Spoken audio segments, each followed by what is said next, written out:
back at a better time of day, so I can speak at a more reasonable volume, and I was really enjoyed Cardinal West's views on the sequel trilogy, so much so that I really want to see what he has to say about the prequels. Now, the prequels, I was young when I got to witness them, especially Phantom Menace, and I loved them because I was just excited to see more Star Wars. I was so in awe of the OT that I just needed more. And I wasn't a strong reader as a younger child, so the books weren't really doing it for me, besides, like, the cover image. So, obviously I developed and got a lot better, and I've been reading more and more about the tragedy of Darth Plagueis the Wise, as depicted here, although he's doing a parody, as you'll see in a moment. But I want to see what suggestions he has, because I feel when I look deep down in my heart, what I love so much and appreciate so much about the prequel trilogy is more as a wannabe filmmaker / producer who loves John Williams' score being even further fleshed out and coming out with new iconic tracks such as Duel of Fates.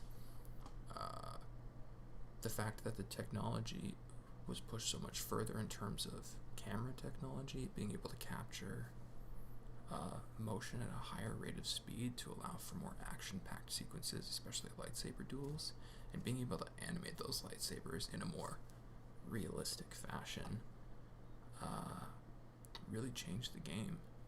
And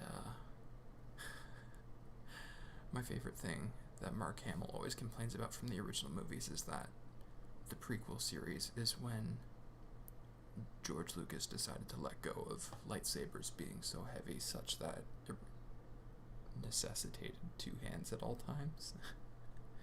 So a lot of the moves are a lot flashier. Who doesn't love Obi-Wan defeating Darth Maul? Anyway, I digress. I'm really excited to see what he has to say, and I'm going to watch the full breakdown this time. I want to hear his analysis of the older movies. I skipped over the sequel trilogy because I've heard so many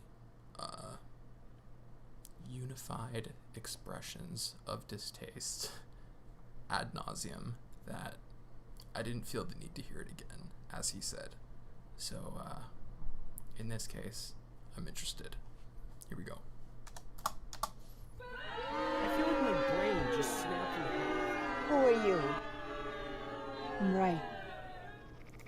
Rey who? Rey Skywalker. What? No, what? What? How can you do this? This is outrageous. It's unfair. Ironic. I think it's time to blow this thing. Get everybody stuff together. Okay, 3, 2, 1, let's jam.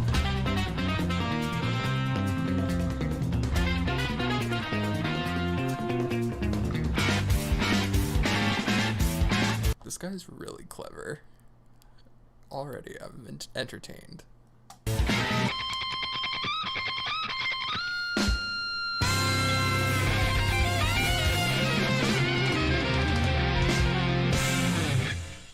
At least they're not the sequels. Previously, my channel, offering little to anyone who is not a die-hard fan of the franchise already. So, looking back, I definitely could have worded that better. While I still believe that overall the prequels are poorly written, and I'll get to my reasoning in a moment, I think it's safe to say I went a little overboard in the brief section of my first video. My focus there was on the Star Wars sequel trilogy, and so I didn't put as much thought into my reassessment of the prequels as I have since. As a lot of commenters pointed out, many people actually did become fans of Star Wars solely on account of the prequels, and my writing them off as having basically nothing of value was just plain wrong. That's true. When I rewatched the three movies for the most recent time, That's what I'm saying, is like, there's a lot of good stuff there, but I understand that certain things could have been part of the movie, and certain things may have been Still part of the movie, but maybe shorter. I think a lot of people struggle with like seeing so much of the politicking in the Senate and not really understanding the relevance of it all. But if you get more involved in the universe, you understand its prevalence. Time, trying to go in with a fresh perspective and focusing solely on the writing, and not the acting, cinematography, effects, etc., I have to admit that there are a lot of elements that work. Whether or not that material comprises the majority of the trilogy is up for debate. I don't believe it does, but I still have to concede that the prequels do have a strong story outline, even if the execution and details are often messy and muddled. I left a comment to this effect on my first video, which inspired some extensive discussion, but I'll run through the main points here in brief. The overarching plot of Palpatine manipulating the Senate to get himself elected Supreme Chancellor, using a crisis to gain emergency powers, and then transitioning the Republic into an authoritarian empire under his rule is a great basis for a story, and even with the movie's flaws, it still offers a compelling look into the vulnerabilities inherent in a democratic system. And Anakin's fall to the dark side, while heavily rushed towards the end, could be truly great with a few relatively minor tweaks. Additionally, the prequels greatly expanded the Star Wars universe, giving us myriad new worlds, characters, and plot lines that sparked new life into an already immensely popular franchise. That was the big thing for me. It's just like, when I saw Coruscant for the first time, my mind exploded. I was like, here's a planet that just in itself exists infinite possibilities for storytelling. He's right. I know that many of the people who watch this are going to be big fans of the prequels as is, so I'd just like to respectfully ask that you go into this video with an open mind. Of course. Don't think of this video as erasing the prequels so much as rearranging the pieces that George Lucas already created, As I said, and perhaps taking some of the pieces that George has created and excluded / omitted into a different, and hopefully entertaining and coherent, story. Before we begin, I do want to note that while many of the problems I address may have been fixed or improved upon in other materials, Oh my. You're not the dancer I'm looking for. such as the Clone Wars series, books, or comics, it is my belief that a movie should stand on its own. Supplemental material should enhance the movie-going experience, not serve as a substitution or correction for it.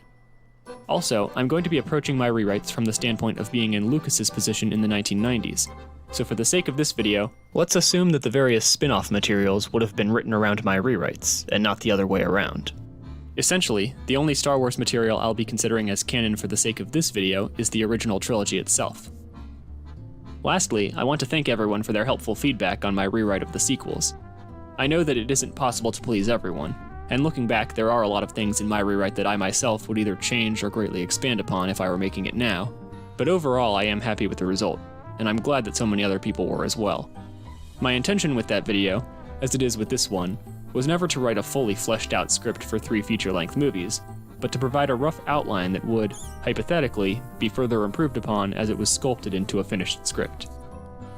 Still, I got a lot of great feedback on what viewers felt worked and didn't work, and on what they thought should have been delved into in more detail. Even the more critical comments were by and large very civil. And after all, critiquing each other is how we all get better, so keep those critiques coming. I love that. LOL, what a shill. I like his self-deprecating humor. I can empathize with that. Now with that out of the way, let's run through some of my major criticisms of the existing prequels.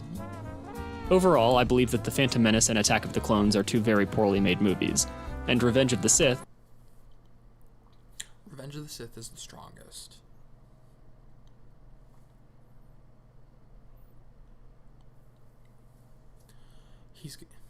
I want to say 7, but I feel like he's gonna say 6. while fun and enjoyable, is still of subpar quality.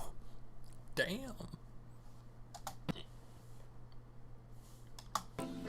Even so, I must say that all 3 of these movies have much better writing than the sequels, and though Disney's films win on some of the technical aspects like acting, cinematography, quality of effects, and sound design, the prequels hardly lose out on every front. Sure, a lot of the effects have aged pretty poorly, and the incompetent dialogue was widely matched with stilted, awkward acting. I have brought peace, freedom, justice, and security to my new empire. but a few people actually did a lot with the poor material they had to work with. And the music in the prequels is far better than the sequels' Ian McDermott crushed his performance. He always made people go, ugh. I don't know, that guy gives me weird vibes. And some people, didn't pay attention enough to the music that was so suggestive of his character. And then when he revealed, everyone was like, rehashing of old OT scores. The fights in the prequels, though often drawn out and over-choreographed, are typically far better than those of the sequels. Yeah, because Ewan McGregor and Liam Neeson trained way, way harder to do their own stunts and choreograph for a realistic-looking fight, and they were willing to get smacked. I bet you Adam Driver, he was a fucking Marine. I'm sure he was fine. I bet it was all just about not getting a scratch on the all-powerful Rey, who is so strong and attuned with the Force that she couldn't possibly be hit. So you just look at these stuntmen who have to pull their punches and shit and wait for her to catch up to the choreography. It just looks awkward.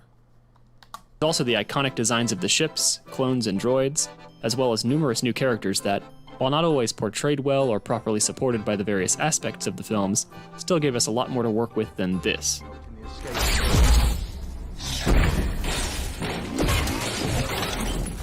I bypassed the compressor. Not fighting what we hate. Saving what we love. Somehow Palpatine returned. Somehow.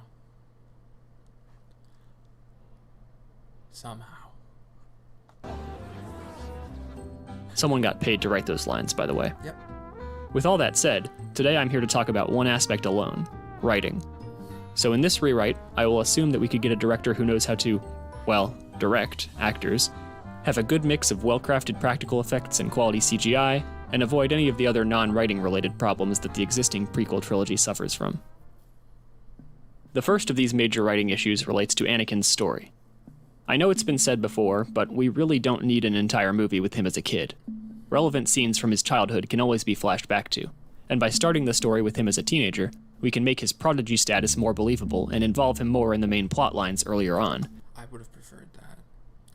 If anything, have him playing an even younger character who's going through training at the temple and introducing us to the Jedi Masters of the Council, and show him spending a little time with Mace Windu, a little bit of time with Yoda, a little bit of time with Master Poe. Why not? Giving him and his relationships further development. And Anakin's fall to the dark side, while set up in many ways, is still heavily rushed in the end, much in the same manner as Daenerys' burning of King's Landing. Well, Danny kind of forgot it. Yeah, we know, she kind of forgot.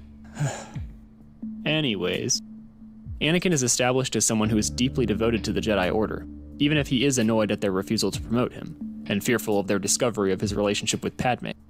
And though he is very close with Palpatine, who is basically a father figure to him, he's also best friends with Obi-Wan Kenobi, and the person he cares most about is Padme Amidala, a staunch supporter of democracy and the Jedi.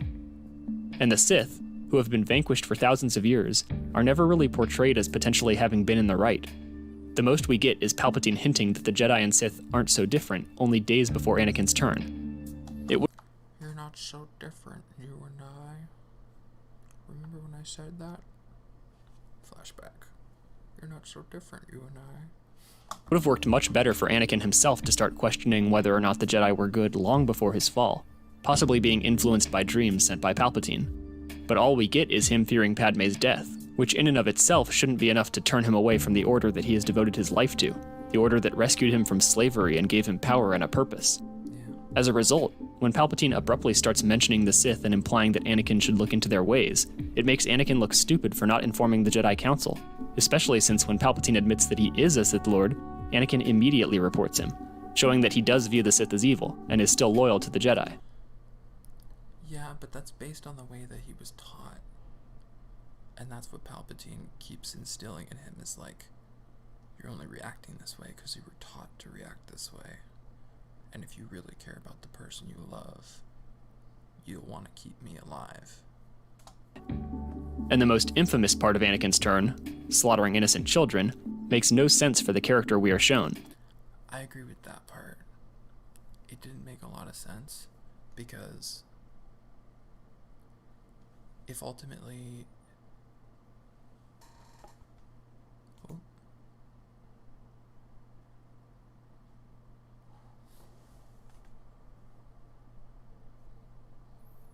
Did I lose it? Or are we stabilizing? Oh, we stabilized. Cool. I mean, ultimately, he struggles with his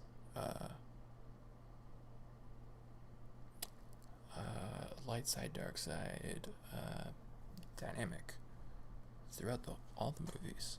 So I wouldn't see it as a bad move for plot to spare the children, not kill them, and then allow the Jedi Order to scatter and go into hiding as they did. But I think the problem comes from episode 2, when he murders the Sand People, and he's in such a blind rage that he says, I didn't kill just the men, but the women and the children. So when he says that's not believable, I feel like that's the piece that George thinks makes this believable. I'm not too sure. Oops. Anakin's interest in the dark side is purely about saving the woman he loves.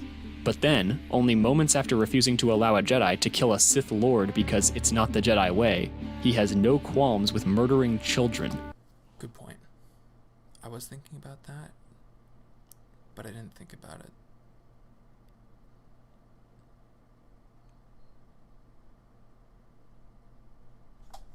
And then when Padme, the woman he did all of this for, rejects his evil actions, he immediately assaults her. Did he really not know the love of his life well enough to think that she wouldn't have a problem with this? It just makes Anakin look like a moron, or at best a hapless puppet with no true agency of his own. The story of Anakin's fall is in many ways the crux of the entire trilogy, and so it will be the main focus of my rewrites. As a relevant aside, I'm going to take a moment to discuss the concept of evil, and this may seem like a tangent, but please bear with me.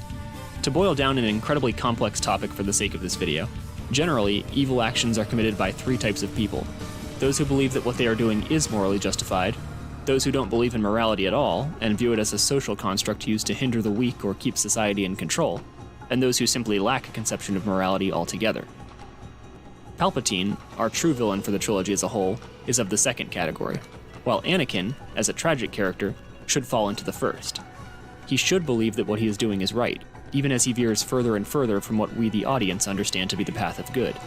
But the problem in his turn is that he veers too fast, too suddenly right at the end with his murder of innocent children. His knee-jerk reaction of killing Mace Windu is far more believable, but after slaughtering the younglings, he then boasts to Obi-Wan about how he has brought peace and order to the galaxy, and how, from his point of view, the Jedi are evil. This shows that Anakin still clearly views himself as good. It's just that his conception of what exactly defines good has shifted, but it's shifted too far too fast. For those of you who would like further reading on this subject, I'd highly recommend the book Ordinary Men, Reserve Police Battalion 101 and the Final Solution in Poland, which chronicles the actions of a group of German reserve police officers during the Holocaust, who went from ordinary middle-class citizens to perpetrators of genocide, even as the majority of them had no particular desire. I'm familiar with this story, and it's influenced by the mob mentality, where none of them knew what they were doing was right, but it was just a matter of the circumstances they were in and everyone doing it around them. To do so. Good or neutral people can be convinced to commit horribly evil actions, but this change in mindset takes time, and, to bring this back to the prequels, jumping from don't kill unarmed prisoners even if they're clearly evil to slaughtering innocent children is far too vast a chasm to believably bridge over the course of only a few minutes. Moving on, the second biggest problem with the trilogy is the basis of the Clone Wars. Now, I actually love how Palpatine secretly controls both sides, manipulating the galaxy into a vulnerable state where people can be convinced to give him more power. But the problem is that in the prequels, we never really get to see what drives the Separatists, and they're essentially presented as generic bad guys. After all, the galaxy is inhabited by They're just like Separatists, bad guy faction, done. trillions of sentient creatures, which means that both the Republic and Separatists must have a strong population base to draw from. And they show this like round table meeting in episode 2, but they don't really like illustrate who each person is. You really have to research it. And therefore each side must have very strong reasons for fighting for their respective causes. But instead, we just get a cabal of blatantly evil Sith and greedy bankers rolling from the shadows. In my rewrite, I will make the Separatist cause more sympathetic, and delve more into the details that set them on their path of rebellion, particularly with regards to the character of Count Dooku, who I think could naturally make for an extremely interesting secondary antagonist. Yep. We barely got to see any of Count Dooku. Christopher Lee, rest in peace, but his performance could have carried so much of the prequel trilogy. Third is that the Senate of the Galactic Maybe he was too expensive. Republic is never more than a rubber stamp. Palpatine just gives speeches and the Senate accepts whatever he says, no questions asked. And then suddenly he just abolishes democracy and outlaws the Jedi, the guardians of the Republic for thousands of years, and the senators all cheer. I get what Lucas was going for about the dangers of centralized power, but even in interwar Germany, a country with a very short history of democracy, the Nazis weren't able to consolidate power immediately. They first used the excuse of emergency powers for the Chancellor, but even afterwards they allowed show elections and referenda to be held to provide the illusion of democracy, and only after several years did they outright abolish the old system. But the Galactic Republic, with tens of thousands of years of democratic history, is apparently fine with throwing all their liberties out the window overnight because Palpatine said so? It seems to me that Lucas did this because he wanted us to see the Empire's official beginning, but we don't need this. It would be much better and more believable to end with Palpatine giving a speech And then just letting it develop over time, naturally. Like, even if you just left it to our imagination. About how he will be retaining emergency powers for the foreseeable future during these unstable times. This way, we can infer a more gradual transition from Republic to Empire, with the final moment coming at the beginning of A New Hope, when Palpatine finally dissolves the Galactic Senate. Right. Fourth, the existing prequel trilogy suffers from its structure, particularly with regards to the large time jump between episodes 1 and 2. This skips over an important part of Anakin's journey to the large time To be fair, you have a very high IQ too. time jump between episodes 1 You cut off the word. and 2. This skips over an important part of Anakin's journey, and rushes the development of the relationship between him and Obi-Wan in the second movie after they spent very little time interacting in the first.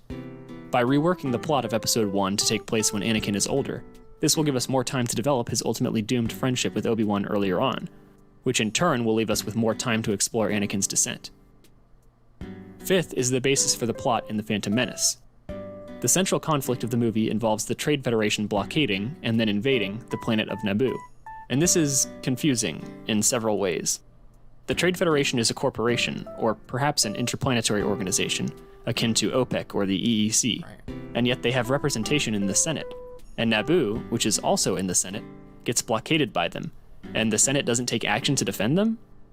Now, this isn't terrible writing, because you can infer some of the details here, but it would be much, much better if things were clarified just a little.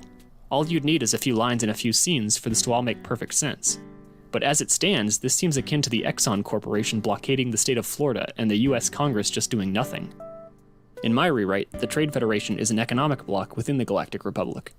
Their headquarters is on Cato Nemoidia, so the Nemoidians have a lot of power within this group, but it's essentially a free trade zone or agreement within the Republic, and Naboo is a part of it. This will allow everything to make more sense. The Trade Federation doesn't have direct representation in the Senate, but all of its members have individual representation there, making up a powerful voting bloc. The central conflict will be that Naboo wants to leave. Perhaps the Trade Federation is getting too overbearing, similar to the situation with Britain and the EU in real life, and so Naboo wants to withdraw. And maybe we hint that Palpatine was the one who was originally behind the withdrawal, setting in motion this whole chain of events and giving us even more insight into his political acumen. Naboo wants to leave, but still owes dues to the Trade Federation, or has some other obligation they aren't fulfilling, and so that is why the Trade Federation blockades them, and that is why the Galactic Republic refuses to intervene and dithers for so long. In a way, it's an internal dispute, and it helps if Naboo is not entirely in the right, at least from a legal standpoint. We could establish all of this with only a few lines, and it would help to greatly clarify the situation. Sixth is the military situation of the galaxy in The Phantom Menace. I have no problem with the Trade Federation having a private army. Those exist even in real life. But unfortunately, the state of the Republic's military is never made clear. Again, not awful writing, since inferences can be made, but definitely subpar writing. In my version, we will make it clear that the Galactic Republic functions similarly to how the EU or UN work. Once a decision on military action is agreed to, member states will contribute to a common peacekeeping force. Later on in this movie, we can have Queen Amidala speak with Bail Organa, which establishes both him and his home planet of Alderaan earlier, making the audience more invested when they're destroyed in A New Hope. And Bail can reference how Alderaan is ready to contribute forces to a peacekeeping mission once the Republic approves it. This will also add more context for one of the central points in the second movie, where the Senate is debating the creation of an Army of the Republic, similarly to how there have been debates within the EU and UN over having military forces directly under control of the central leadership. Seventh is the setup for Qui-Gon finding Anakin in the first place, and being stuck on Tatooine. When the group leaves Naboo, they easily make it through an inexplicably diminished Trade Federation blockade, then presumably jump to hyperspace, only to arrive near the planet Tatooine, which is located beyond the boundaries of the Republic. I suppose this could be attributed to damage to the hyperspace drive, but it isn't explained very well. And then, when the group lands on Tatooine, they are unable to purchase the parts necessary to repair the ship because no one here uses Republic credits. What? I get that this planet is beyond the boundaries of the Republic, which is why slavery is still legal here, but you're telling me that no one even exchanges currency for the most powerful organization in the galaxy? It would make sense for there to be steep fees associated with currency conversion, but saying that no one engages in this kind of business here makes about as much sense as saying that no one would be interested in purchasing water. And Yeah, I never understood that, where it was like, credits are no good here. We only take garbage or we bet on races. And it felt like, I don't mean it in a negative way, but George Lucas makes it clear in the commentary that he loves race cars and racing, and he wanted to like have an even longer pod race sequence than there already was, and he had to cut it short because he knew he was being selfish about it. But I think he was also being selfish with like forcing the notion of like, oh, this is the only way we're going to be able to get off this planet is if we do a race. I lived with it.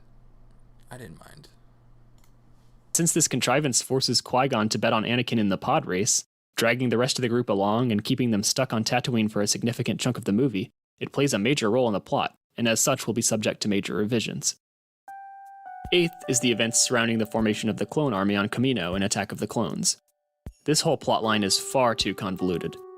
Supposedly, a Jedi Master went to Kamino and commissioned an army of nearly 2 million clones on his own, and for the last 10 years the Kaminoans haven't even been in contact with the Republic? So can anyone connected with the Republic government just order a massive army? And the Kaminoans have the capability to make not only the clones, but the ships and weapons and armor for this army as well? If that's the case, why aren't they a military powerhouse in their own right? And how is it that the Separatists under Count Dooku have become involved in the clones' development, even though the army is being made for the Republic? All of this may be explained in spin-off material, but the problem is that it makes very little sense in the actual movie, and the reason for this is very metatextual. George Lucas wanted audiences to question whether or not the clones were the good guys before their surprise arrival in the third act. After all, they intentionally resemble stormtroopers, and before Attack of the Clones released, the details of the Clone Wars were kept under lock and key by Lucas himself. I get the idea of wanting all of this to be shrouded in mystery, but the problem, again, is that this storyline is far too convoluted as a result. In my rewrites, I will be greatly simplifying this subplot, leaving us more time to explore both the relationships between Anakin and Obi-Wan and between Anakin and Padme. The clones will have already been publicly ordered from Kamino, with the weapons, armor, and ships made elsewhere, and by the start of Episode 2, this army will be on the verge of being completed, with the issue of how and where to deploy them and whose control they will be under being hotly debated. The ninth major problem deals with the Jedi Council and their involvement in the leadership of the Republic, in particular their relationship with the Galactic Senate. Palpatine's ultimate goal is the downfall of the Jedi, and part of the story is that the Jedi have become corrupted or complacent in their lofty position, but we rarely actually see this playing out in the existing trilogy. It would be much better if we see relations between the Jedi Council and the Senate gradually deteriorating over the course of the 3 movies, with subtle hints that Palpatine is covertly exacerbating the tensions while facetiously trying to mend their relationship. Perhaps the Jedi could even start trying to usurp the Senate's authority when they learn that a Sith Lord has influence over hundreds of senators, leading to a sort of well-intentioned witch hunt that ultimately alienates many of their former allies in the Senate. This way, when Palpatine announces to the Senate that the Jedi have tried to lead a coup to seize control of the Republic, we will have a better understanding of why so many senators are so receptive to this idea, and are on board with abolishing the Jedi. And finally, the 10th problem regards the nature of the Jedi prophecy. I will admit that this may be due to a lack of understanding on my part, but as far as I can tell, to this day there is still widespread disagreement on and discussion over what exactly the prophecy of bringing balance to the Force means. The most common interpretations are that it means either reducing both the Jedi and Sith to 2 members each, or that the Force is only balanced when all Sith are removed, meaning that they are the imbalance, which Anakin technically does bring about through his son Luke, and through killing Palpatine at the end of Return of the Jedi. George Lucas himself appears to favor the latter interpretation, which makes sense in that the Jedi would not want equal numbers of themselves and Sith, but this raises the question of why the Jedi at the start of The Phantom Menace were so concerned about the prophecy at all. The Sith had supposedly been extinct for thousands of years, and the Jedi were at the height of their power, so by that logic, wouldn't the Force already be balanced? I understand the idea that they were misinterpreting the prophecy, but their heavy focus on it doesn't seem to make sense, especially within the confines of just the movies. As I mentioned earlier, this may be explained better in spin-off material, but as far as I can tell, it isn't properly conveyed to the audience in the trilogy itself. By removing the angle of Anakin being a supposed chosen one, this will subsequently make the Jedi Council's lack of close care and concern for him make more sense. After all, in the existing trilogy, it's very strange that even when Anakin is so clearly troubled, Yoda and the others make little effort to provide counsel to him. But if instead of being the chosen one, Anakin is just one promising pupil among many, it would better explain their lack of involvement. And so now, it's time to dive into the rewrites themselves.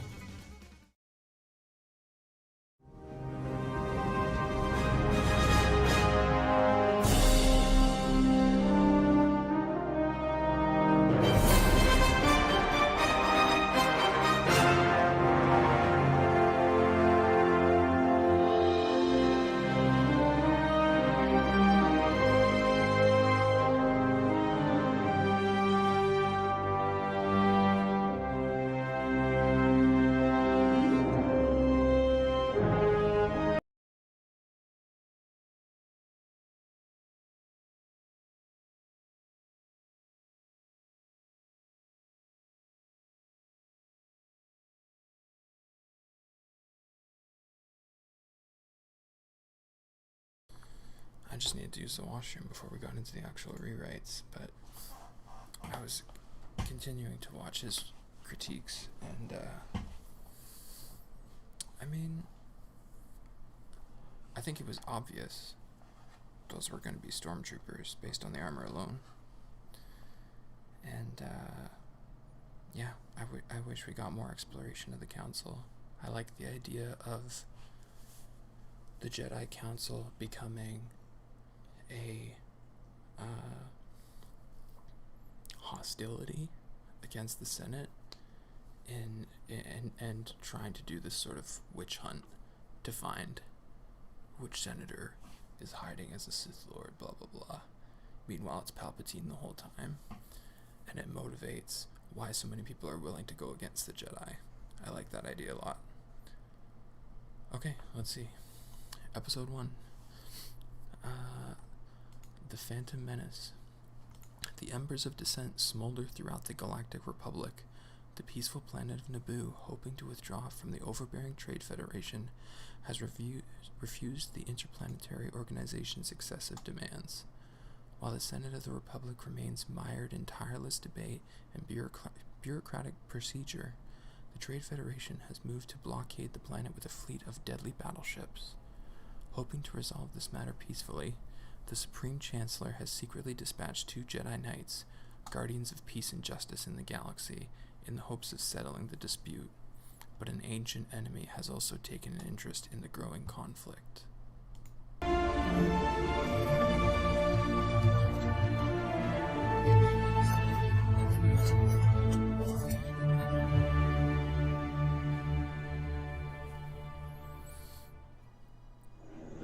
We open with a shot of a Republic vessel moving through space, coming into orbit over the verdant planet of Naboo.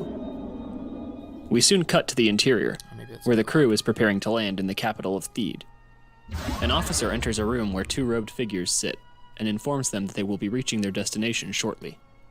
As Obi-Wan Kenobi, the younger of the pair, muses on how the Chancellor has confidence in their ability to resolve the dispute peacefully, we see his master Qui-Gon Jinn pensively gazing out the window. He tells his apprentice, "I'm not so sure the galaxy is as simple as the Chancellor wishes it was. Maybe we can even work in a 'I've got a bad feeling about this' somewhere." Right off the bat, we can establish the dynamic between the two. Qui-Gon, the master, is the unorthodox, gung-ho cowboy type, while Obi-Wan, the pupil, is much more by the books, a sort of inversion of the common trope. We then cut to a conference room of Trade Federation officials on the planet, among them Nute Gunray, the Viceroy of the Federation. He enters a room alone, where a hologram comes to life. An ominous hooded figure informs him that the negotiators are nearly there, and asks if his preparations are complete. "Yes," Gunray tells him, "but I am loath to waste resources like this. Are you sure there is no better way?" Sidious assures him that it is no waste. "As your people know better than anyone," he tells the Neimoidian, "sacrifice is necessary for gain. And do not fear, my apprentice, Darth Maul, will be close at hand." He drops the connection, and we return to the Republic vessel. The ship descends to the planet's surface, and the Jedi disembark to be greeted by a delegation of the Naboo. They lead the pair inside and direct them to a meeting room, where two low-level Trade Federation bureaucrats sit opposite them.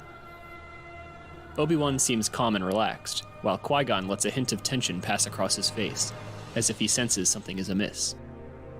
"Let us begin," one of the Naboo negotiators says, while we cut to a shot beneath the table, where a tiny device blinks. The camera then cuts to the hangar, where another device begins blinking on a clamp beside the Republic vessel. "We can start with the dues your planet owes the Federation," one of the Neimoidians says. "You have no right to renege on your obligations to us." The Naboo answer back defiantly, and the room soon devolves into shouting, as we cut back to the device blinking beneath the table, then to Qui-Gon's face, sinking from concern to fear. He leaps up, yells for Obi-Wan, and force pushes the two of them away from the room and out into the hall just as a series of explosions rip through the Trade Federation offices. Alarms begin to go off, and personnel scramble through the corridors as the two Jedi awaken in the rubble. The negotiators for both sides have been killed, and the Trade Federation offices are in chaos.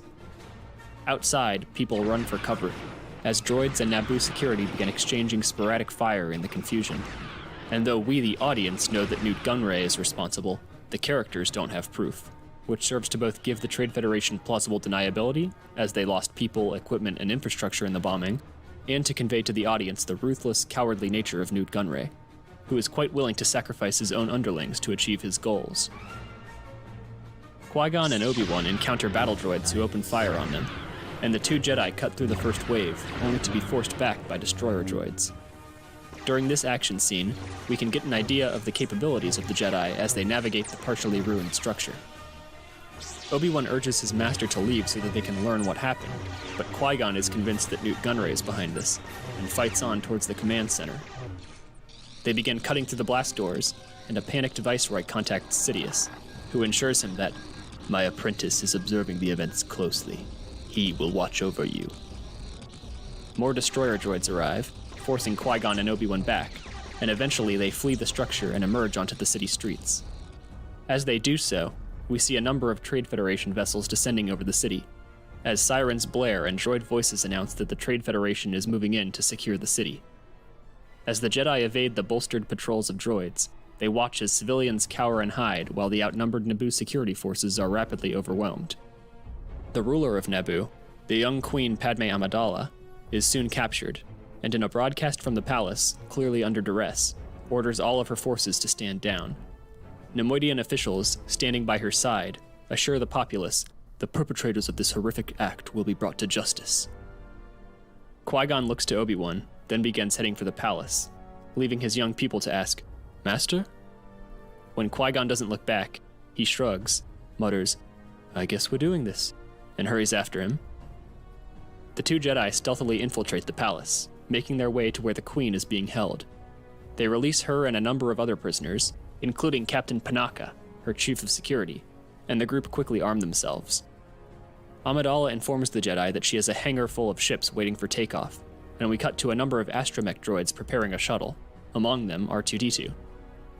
When the Trade Federation realize that she is missing, droids swarm the area, and the group fights their way out. Just as they make it to the hangar, Qui-Gon spots a mysterious figure clothed in black robes and pushes him back with the Force, only to have the newcomer resist him. The group boards the main ship as several pilots enter smaller starfighters, and the squadron races into the skies, heading for a weak point in the blockade. They set a course for Coruscant, with Amidala desperate to inform the Senate about what is happening on her planet. Droid ships open fire on them, and a brief I like the idea of them going with the fleet. That's cool. dogfight ensues, but the other pilots buy time for Amidala to run the blockade, only for a blast to strike the ship just as it jumps into hyperspace. All of the astromech droids on board are deployed to repair the damage, but only one, R2-D2, manages to avoid destruction. On the bridge, Captain Panaka informs them that the shot knocked out their comms and damaged the hyperspace engine, which means that they may not be able to stay in hyperspace for long, and may already be off course. Warning sirens then go off, and the ship drops out of hyperspace in orbit around Tatooine, known as a lawless and harsh desert planet on the fringes of Republic space. As they descend, Qui-Gon warns Amidala that they need to be careful here, as the Hutts who rule the region would likely sell her out to the Trade Federation if her identity were discovered. Amidala agrees, and the ship makes a forced landing in a rural area, with only a single farmstead showing up on the short-range scanners. After the dust settles and the group is able to examine the ship, one of the crew members declares that they will need several parts to get the hyperdrive and comms array operational. Captain Panaka suggests going to the nearest city to call for help, but the Queen heeds Qui-Gon's warnings about the dangers of doing so. I'm just trying to connect in my head where it depicted Padme in like all the Nabooian regalia, I guess. And then all of a sudden she's in like, I guess he's just using the drawings, and it doesn't really matter how she appears. As the party discusses their next moves, a voice calls out from the darkness, and a teenaged local hops down from the rocky cliffs above. He introduces himself as Anakin Skywalker, and while we see him share a lingering look with the Queen, Qui-Gon seems to sense something unique about the boy. Anakin tells the others that he and his family live nearby, just himself, his mother, and his aunt and uncle on their farmstead. People rarely come looking out here, he says, so you should be safe. So he's eliminating Watto. Interesting. That is, if you don't want to be found. Obi-Wan mentions to Qui-Gon that he doesn't trust the boy, but Qui-Gon quickly warms to him and accepts his invitation. The two Jedi, Padme and Panaka, set out, accompanying Anakin back to his home. Arriving at the Lars homestead, Anakin introduces the four to his family: his mother, Shmi, her brother Owen Lars, and Owen's wife, Beru. The family are moisture farmers, living a moderately comfortable existence, though as Anakin helps his family prepare a meal for their guests, we get hints that he yearns for something beyond his present station. Panaka returns to the ship to bring the rest of the crew back to the homestead, and Qui-Gon converses with Anakin and his family. Lars asks what business has brought them out so far, when they clearly aren't from around here. Qui-Gon and Padme both remain non-committal. "Well, you're a Jedi, aren't you?" Anakin asks. Obi-Wan and his master exchange a look, but Anakin presses him. "Oh, come on, I noticed your lightsaber." Qui-Gon studies him sternly for a moment, then cracks a grin and produces his lightsaber. "Suppose I killed a Jedi and stole his weapon?" "Not possible," Anakin says with a chuckle. "No one can kill a Jedi. So what brings you out here? Hunting the enemies of the Republic? Searching for lost artifacts?" "Merely passing through," Obi-Wan cuts in defensively. "And we can't linger long, I'm afraid." Anakin looks at him, and his grin fades. "Yeah, nobody does, not around this place. Except us, of course." Then he perks up again. "So you must have seen all kinds of things in your travels, been to all kinds of planets." Here, Qui-Gon relates a quick anecdote about one of his previous adventures, while Anakin listens, enrapt. "That must be great, to live like that," he says when Qui-Gon is done. "Getting to see the galaxy. I've seen enough of this place to fill 10 lifetimes already." "It's a good, honest life, Anakin," his mother cuts in. "The world out there is a dangerous place." "That's what makes it interesting," he shoots back. Here, Qui-Gon steps in. "Have you ever noticed anything unique about your son?" he asks Shmi. Of course, she says. He's bright, full of fire, just like his father was. Qui-Gon looks to Anakin, who shies away. He's also one of the best pilots on the Removing the whole Jesus born in Mary thing. There's a father. What happened to him? planet, Owen says, bringing in food alongside his wife. You should have seen him in the pod races last month. He nearly beat the reigning champion. Oh, so it's Lars Skywalker? Well, if Sebulba and his goons hadn't tinkered with the engine, Anakin replies, I would have won. It's all rigged. I nearly went up in flames, and yet nobody batted an eye. As it stands, I barely made enough to pay Watto back what I owed him. Still, Owen says, you're a whole lot better than I was at your age. Give it a few more years and they'll stand no chance against you, even if they cheat. So you're a good pilot? Qui-Gon asks. Anakin shrugs, a smile playing across his lips. I don't know. I get a feeling when I'm flying. A sense of where to go, how to move. It's hard to explain. He looks away, and Qui-Gon peers at him more intently, then looks to his mother. You should take a look at their ship, Anakin, Owen tells him. The boy's good with machines. Fixed up an old protocol droid I bought for scrap money a while back. Show him, son. At this, Anakin leaves, and comes back with a skeletal C-3PO, who introduces himself to the group. Padme watches Anakin closely, and as the others continue the conversation, we see the two of them shooting looks back and forth. Well, we'll let you folks get some rest for now, Owen tells the group. Tomorrow, Anakin and I can come out and take a look at your ship, see what we can do. Padme thanks them, assuring the family that they have the credits to pay for their services, as well as for any parts that may be needed. We then cut to a shot of the landscape, with the last of the daylight fading, before jumping to a darkened corridor somewhere on Coruscant.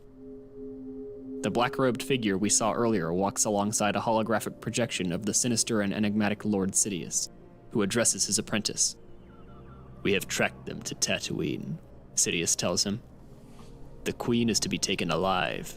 She may prove most valuable to us, but the Jedi are yours to dispose of. The figure looks at him, removing his hood, revealing his spiked red and black face. Long have my people waited for justice to be done to the Jedi. They will not leave the planet alive. Let your hatred fuel you, my apprentice, Sidious says, but do not underestimate them. For far too long have the Jedi ruled from on high while our people skulked about in the shadows, the stranger replies. Keep them up here. They have grown weak, complacent, while our suffering has steeled us. I will not fail you, Master. Good, Maul, Sidious says. Now go and show them the power of the Sith. Cut back to Tatooine, where the binary suns rise over the desert. Anakin and his uncle then set out with the Jedi, Padme, and Panaka, and they spend some time inspecting the damaged ship. As they do so, Obi-Wan and Anakin squabble mildly, with Qui-Gon intervening. While they work, Anakin continues to express envy about their being free to travel anywhere to Padme. I'm sure with your talents you'll find a way out of here one day, she assures him. At this, a worried look flashes across Anakin's face. I don't know, he mutters, glancing back at the homestead. My mother is happy here, but as much as I'd like to, it seems wrong to leave her. What if something happens, you know? Padme rests a hand on his shoulder, and the two share a look before returning to work. After I Just want to get some food. I'll be right back.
This may prove difficult, so I'm probably just going to keep toggle muting if I ever have a comment to make, because my dogs like to bark, so. But now that my dad's not making business calls, I can talk at a normal volume. House rules. Anyway, let's continue. Identifying the problems, Anakin states that they will need several parts. I know where we can get them, he tells the others, as long as you have the credits. I can come with you, Padme says, but Captain Panaka urges her not to, insisting that it's Okay, so they do keep Watto in. That's cool. I like this way better. too dangerous. My Padawan can help you, Qui-Gon tells Anakin. An irritated look crosses Obi-Wan's face, and he makes to protest but holds his tongue. It'll be good experience for him. After all, a true Jedi must be prepared for anything. You can take our speeder, Owen says, but be careful, especially when dealing with them. Anakin dismisses his concerns, then looks over at Obi-Wan, who watches him skeptically. Cut to the two racing across the sand in the speeder, with Anakin driving, swerving around obstacles as Obi-Wan clings to the... What makes this cool, if they actually used that speeder, land speeder, it would parallel so nicely with A New Hope when Obi-Wan was riding with Luke Skywalker. That's why he did that. The vehicle. I thought you said you were a good pilot, he shouts. And I expect Anakin will make a comment about Mos Eisley. Anakin just smirks at him. The best! He swerves again, then cheers as they race on. Eventually, the speeder slows, and something looms in the desert before them. As they near, we see a towering sandcrawler come into view, with numerous Jawas bartering with other locals in its shadow. Is way cooler. Among the customers are a group of Tusken raiders, and Anakin glares at them briefly. Just let me do the talking, he tells Obi-Wan. Cut back to the homestead, where Qui-Gon is meditating. He sees a vision of a figure clad in black, who ignites a red lightsaber, and then Anakin, shouting for someone in the darkness. He opens his eyes as Shmi enters the room. You wanted to speak with me? She asks. Yes, Qui-Gon tells her. It's about your son. Are you familiar with the Force? Not much, she replies. It's a power the Jedi use, right? He smiles. It's much more than that. The Force is everywhere, permeating everything. We are all a part of it, but some of us may learn to control it to an extent. Jedi are one such group. Now, this may surprise you, but I believe that your son is... Well, I can practically see the Force around him. I've never seen it so strong in one so young, and without training. Shmi looks surprised.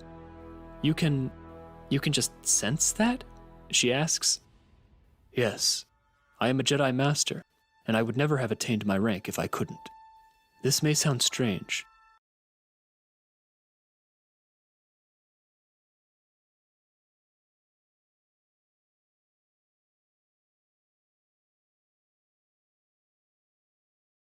But I believe that it was the will of the Force that... Did Qui-Gon become a master? Or was he a master and just not on the council? Maybe that's what it was.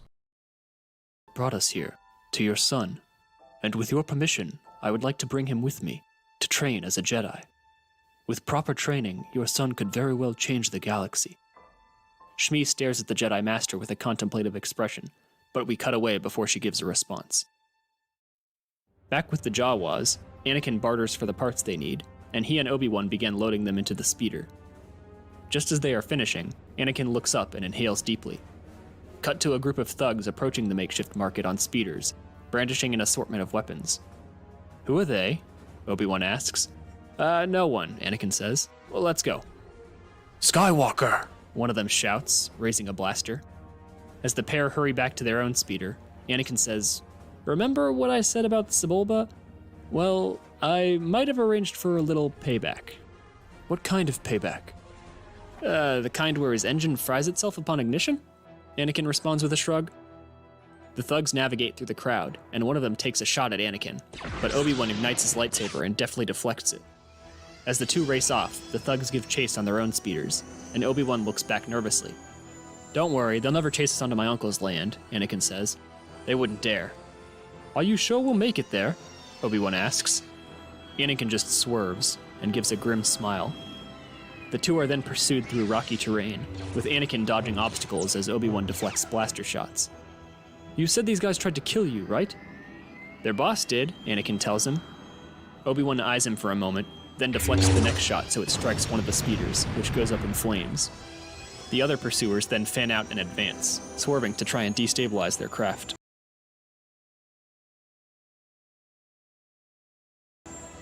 Here, take control, Anakin shouts. Imagine they get Bill Burr. Obi-Wan manages to grab the controls as Anakin reaches for a compartment and retrieves a blaster, taking several shots but missing. Keep it steady! I'm trying! Anakin fires again, nailing one of the thugs. There! Obi-Wan glances back and shakes his head, muttering, so uncivilized. As they continue, Anakin That's a nice ad. I like succeeds in taking out the rest of their pursuers as Obi-Wan struggles to evade their obstacles, damaging the speeder but managing to make it back to open ground. Obi-Wan apologizes for the damage, assuring him that they can pay for it. I figured, Anakin says with a grin. The two arrive back at the Lars homestead late in the day, and decide not to mention what happened to the others, though we can see from the look between Obi-Wan and Qui-Gon that his master certainly suspects something. As everyone gathers around for dinner, Shmi tells her son that she has good news. Anakin, this man, she says, gesturing to Qui-Gon, would like to train you to be a Jedi. Anakin looks shocked, but this soon gives way to excitement. Really? Qui-Gon simply smiles back at him. And you're all right with this, Mother? You're nearly a grown man now, Anakin. You can't stay here forever. But, he steps closer to his mother, you'll be all right, without me? I still have the others, Anakin, she tells him. And this is my home, where I belong. I'm content here. But you belong out there, helping people. It's what your father would have wanted. She takes a necklace and presses it into his palm. Never forget where you came from, Anakin, she tells him, her eyes growing misty. But don't let it hold you back. We will be leaving the morning after next, Qui-Gon announces, assuming our repairs are completed. If you would like to come with us, be ready to depart by then. Anakin gladly accepts his offer, and the group settles down to continue their meal. Yippee! Now we cut to the skies, where a new ship descends to the surface. The ramp lowers, and Darth Maul emerges, accompanied by several probe droids. He dispatches them, and they spread out across the desert. Come morning, the group sets about repairing the ship, but while working, Qui-Gon senses that something is amiss, almost as if they are being watched. He notices Anakin glancing uneasily at the dunes around them too, and asks if something is wrong. I'm not sure, Anakin replies. It's just a feeling. Like we're being watched, Obi-Wan says, joining them. The three scan their surroundings once more, but spot nothing. Make sure everyone is ready to depart as soon as the repairs are completed, Qui-Gon announces. Our hosts have been quite generous, and I would hate to repay their hospitality by bringing down trouble upon them. That night, as repairs on the ship are nearly completed, Obi-Wan sits staring out at the stars when he notices someone approaching through the darkness. He reaches for his lightsaber, only to see Anakin walking up to join him. Sorry, I couldn't sleep, Anakin says. Obi-Wan looks at him for a moment, then scoots over to make room. Anakin sits down beside him.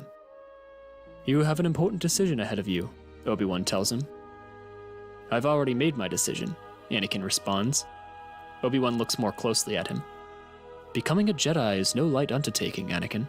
It is an all-encompassing commitment, a promise to devote one's life to the Order. He turns away, a hint of annoyance, or perhaps resentment, tinging his voice. Anakin watches him for a bit, then asks, What was it like?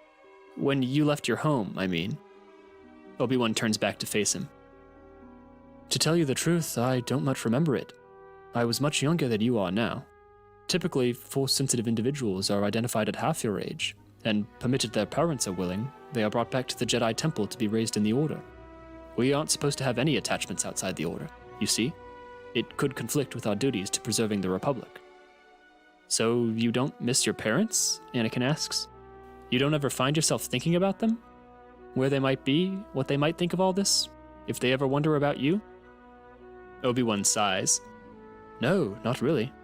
The Jedi are my family, my entire world. And if you want to become one of us, you must be willing to let all of this go. He gestures towards the darkened farmstead, but when he sees Anakin's expression sour, Obi-Wan places a hand on his shoulder. If what Qui-Gon says is true, if it truly was the will of the Force that brought us to you, then I am sure you will be fine. Anakin nods to him, and together the two stare out into the stars above in silence. The next morning, Captain Panaka informs Padme that the ship is now ready for liftoff. As the crew shuffle aboard, we cut to Anakin back at the homestead, bidding. Better word choice. I don't know about ready for liftoff. This isn't a SpaceX launch, but I get it. His family farewell. As he and his mother embrace, he clutches the necklace she gave him and promises to always remember her, no matter what happens. He then leaves and heads for the ship alongside Obi-Wan. As they traverse the sandy path, we cut to a shot from a distant hilltop, where a black-robed figure steps in front of the camera. Cut back to Obi-Wan, who freezes. He looks to Anakin, who stares back at him tensely. Obi-Wan then draws his saber as a speeder rushes down past the two, and its black-clad rider leaps off, igniting a red lightsaber. Anakin fires a blaster at the figure, who tosses him aside with the Force before rushing Obi-Wan. The Padawan is forced back over and over, struggling to maintain a grip on his lightsaber, when suddenly Qui-Gon jumps into the fray, telling the others to run for the ship. Obi-Wan hesitates for a moment before hurrying away, as Qui-Gon stares down their mysterious attacker. His gaze goes to the red saber, then to Maul's face, and he breathes out deeply. Maul glares at him, hatred simmering behind his eyes. We hear the ship start up and slowly begin lumbering towards them. Maul strikes at Qui-Gon, who fights defensively, as up in the ship, Anakin and Obi-Wan work to lower a rope down towards the Jedi Master. Qui-Gon and Maul continue to trade blows, until, seeing an opening, the former pushes his attacker back with the Force, then jumps up and grips the rope. Obi-Wan and Anakin haul Qui-Gon up, and as Maul recovers, he watches the ship ascend into the sky, rage flashing across his face, before rushing to his own ship to give pursuit. The Naboo ship exits the atmosphere and jumps to hyperspace as the trio enter the main deck, still shaken. Who was that? Anakin asks. Obi-Wan and his master share a knowing look, but remain silent. Arriving in orbit over Coruscant, the capital of the Republic, the ship descends to the surface and lands outside the Senate building. Here, they are greeted by a retinue of officials, including Supreme Chancellor Valorum, the embattled head of state of the Republic. Valorum assures Padme that she will have a chance to testify before the Senate, while her fellow Naboo, Senator Palpatine, states that he will stand by her side. If we are to have any hopes of preserving our way of life, he tells Amidala, we must be willing to stand against the corruption that has taken root in our system. He and the Chancellor exchange less than amicable glances.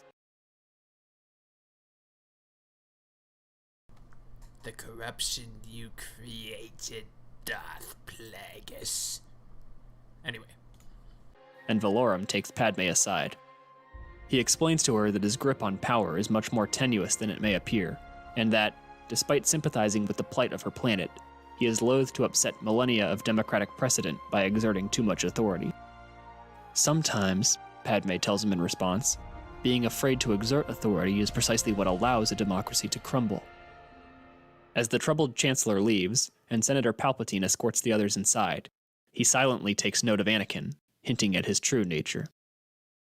Qui-Gon returns to the Jedi Temple, where he speaks with Yoda, the Grand Master of the Order. After first discussing their encounters with what seems to be a Sith. Is this guy about to do a Yoda? I'm looking forward to that. Who have supposedly been extinct for thousands of years, Qui-Gon summons Anakin before him. Yoda looks him over briefly before motioning for him to wait outside. I believe it is the will of the Force that brought him to me, Qui-Gon says. I have never sensed one so strong who lacked any kind of training. Strong, yes, Yoda replies, but troubled, filled with ambition and attachment. Strong, yes, but filled with attachment, he is. That was more like Clone Wars Yoda. I know he is far older than those we typically take under our wing, Qui-Gon admits, but he has great potential. Give me the chance to train him, and I assure you he will attain heights few of our order ever dream of. Yoda furrows his brows and breathes out deeply. He promises that Anakin will be brought before the Council, and Qui-Gon graciously accepts. As he leaves, Yoda watches him go with a troubled expression. Cut to a darkened corridor, where Maul hesitantly approaches the cloaked figure of Lord Sidious. You allowed the Jedi to escape, he tells his apprentice, anger seeping into his voice.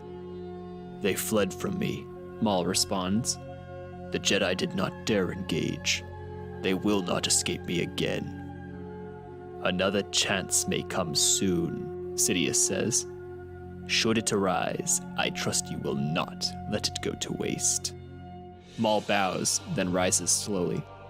As he turns to stride from the room, we see his eyes narrow in anger, and the camera cuts as he walks towards it. Padme sits in a chamber in the Senate building, reviewing the Trade Federation-approved transmissions that are being dispatched from Naboo.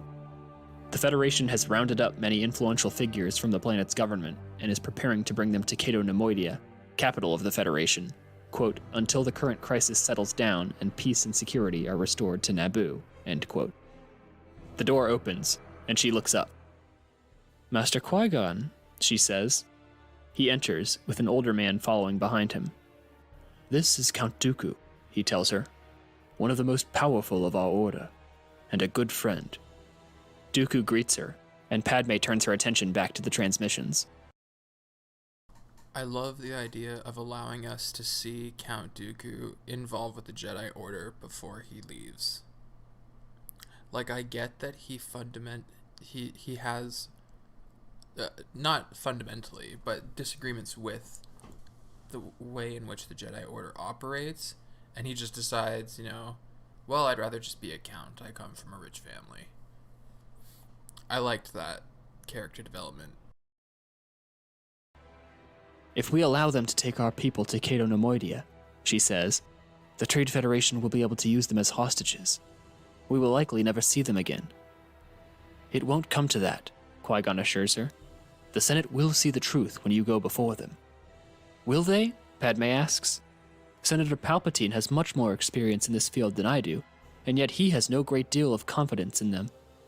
And though I consider Chancellor Valorum an ally, a friend to my people, he lacks the will to stand against our foes. I must admit I have very little faith in the system as of now. It is a shame, Count Dooku says. As Jedi, we have the power to right the wrongs of the galaxy, and yet we allow ourselves to be tethered to the bureaucratic ineptitudes of this decrepit body. In locking ourselves away in our towers, we fail the powerless people our order purports to help. We should be out there in the thick of things, using our abilities for the good of the galaxy. Qui-Gon nods, then turns back to Padme. Rest assured, Your Highness, you will not have to testify alone. However great the failings of the Senate may be, surely the word of a Jedi Master still carries weight. Padme returns his smile, and the two Jedi leave. As they do. And when it doesn't, Count Dooku will become a Separatist. And then he will be manipulated to the dark side of the Force. Fully operational. That's my Palpatine. Relax, Buster. My dog's having a shit fit right now, because I'm having fun. I love this story so far. Qui-Gon brings up the subject of Anakin. Yes, Dooku replies. This potential pupil of yours. You already have one Padawan, do you not? It is... Actually, I'm going to take my pizza box downstairs and get another coffee. Because this is a pretty long haul. Goddamn. Still got another hour and 50 minutes.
I'm just having such a good time watching this that, like, I felt the need to make myself another coffee, get a little SodaStream sparkling water, hashtag not sponsored, and I'm going to use the restroom, and then we'll continue.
Feel like a new man. Alright, let's get back into it. It's not unheard of for a master to take on more than one, Qui-Gon tells him, and Obi-Wan is nearly ready to be made a knight himself. But this boy... Dooku, you must understand when I tell you that the will of the Force brought him to us. I know some of the others have been less than accepting of my unorthodox tendencies, but you have always seemed to understand. With proper training, this boy could become a great Jedi. Perhaps even the greatest. Dooku looks at him intently, then continues walking. I will be sure to keep this in mind, he says, when the boy comes before the council. Cut to a shot of the city at night, and then to Anakin, who is trying to sleep. As he stares at the ceiling, his gaze growing more and more focused, we see his hand closing tighter around the necklace his mother gave him. The sounds of the world fade away, and we hear an echoey, disembodied scream. His eyes grow worried, and he begins to breathe deeper as the sounds of conflict seep into his awareness. Something moves nearby, and he launches upright, only to see Padme walking past him. Sorry, I didn't mean to disturb you, she tells him. It's all right, he responds. I don't think I'll be getting much sleep. Not tonight, at least. Me neither, she says. The two walk to a balcony, looking out over the nighttime cityscape. You mean me either? Just kidding. You're going before the Senate tomorrow, right? Anakin asks. Padme sighs. Yes, but I'm worried. The forces my planet is up against. They have a stranglehold in the Senate. I'm not sure what hope there is. Once they hear you speak, Anakin tells her with a smile, I'm sure they'll see things your way. She smiles back at him, and he continues. If I had half of your charm, I'd have no trouble convincing the Jedi to accept me. I go before the council tomorrow, he explains. Once they see you, Padme tells him, I'm sure they'll have no chance but to take you on.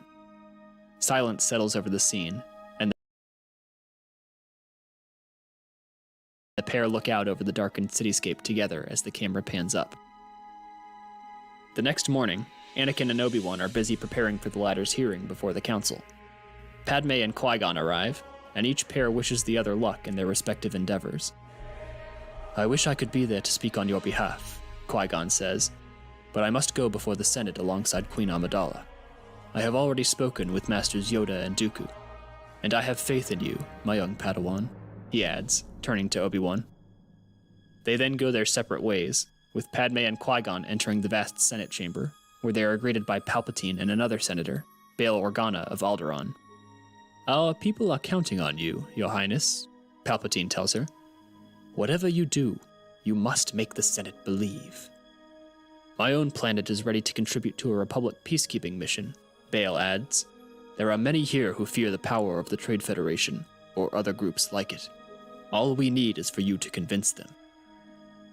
As the proceedings began, we cut back to Obi-Wan and Anakin coming before the Jedi Council, the Masters watching them as the two stand in their midst. Yoda, Count Dooku, Mace Windu, Ki-Adi-Mundi, Shakti, and others watch as Anakin steps forth. Cut back to Padme, whose platform hovers into the air as she begins to speak. My fellow senators, I come before you today to plead for your help. My people have long suffered under the unjust terms of our association with the Trade Federation, and now we wish to forge our own path, and in return we have been illegally blockaded and occupied. The Nemoidian delegation protests loudly, as do several others, but Chancellor Valorum quiets them. Padme continues. Unless we wish to see the values this body claims to uphold trampled and eroded, unless each of you wishes to leave yourselves vulnerable tomorrow to the same injustices my people suffer today, I implore you to take action, assemble a peacekeeping force, and liberate Naboo from this illegal occupation. This is outrageous, a Nemoidian senator protests. Naboo terrorists struck our installations during the middle of our negotiations, and Queen Amidala's government still owes obligations to the Federation. Until the situation calms down, and their debts are repaid, our forces must remain in place. Cut back to Obi-Wan and Anakin before the council. The former speaks of their discovery of Anakin, of Qui-Gon's faith in him that the will of the Force brought Anakin to them, and then turns their discussion to the Sith. As my master has already informed you, he says, we encountered what we believe to be a Sith on Naboo, and this person tracked us to Tatooine. If the Sith truly have returned, we are going to need strong Jedi now more than ever. At this, Mace Windu interjects. A Jedi is not defined by strength alone, young Padawan. You of all people know that well. What matters is the ability to control that strength, and I do not sense that within Skywalker. Anakin stands still, his eyes narrowing slightly. Why do you want to become a Jedi? Windu asks him. Why? Anakin asks back. Why not? The Jedi are great warriors, guardians of peace and justice throughout the galaxy. If I have power, why not use that to help people? Ambition and attachment hang over the boy like clouds, Shakti observes. I could sense it as soon as he entered the room. Obi-Wan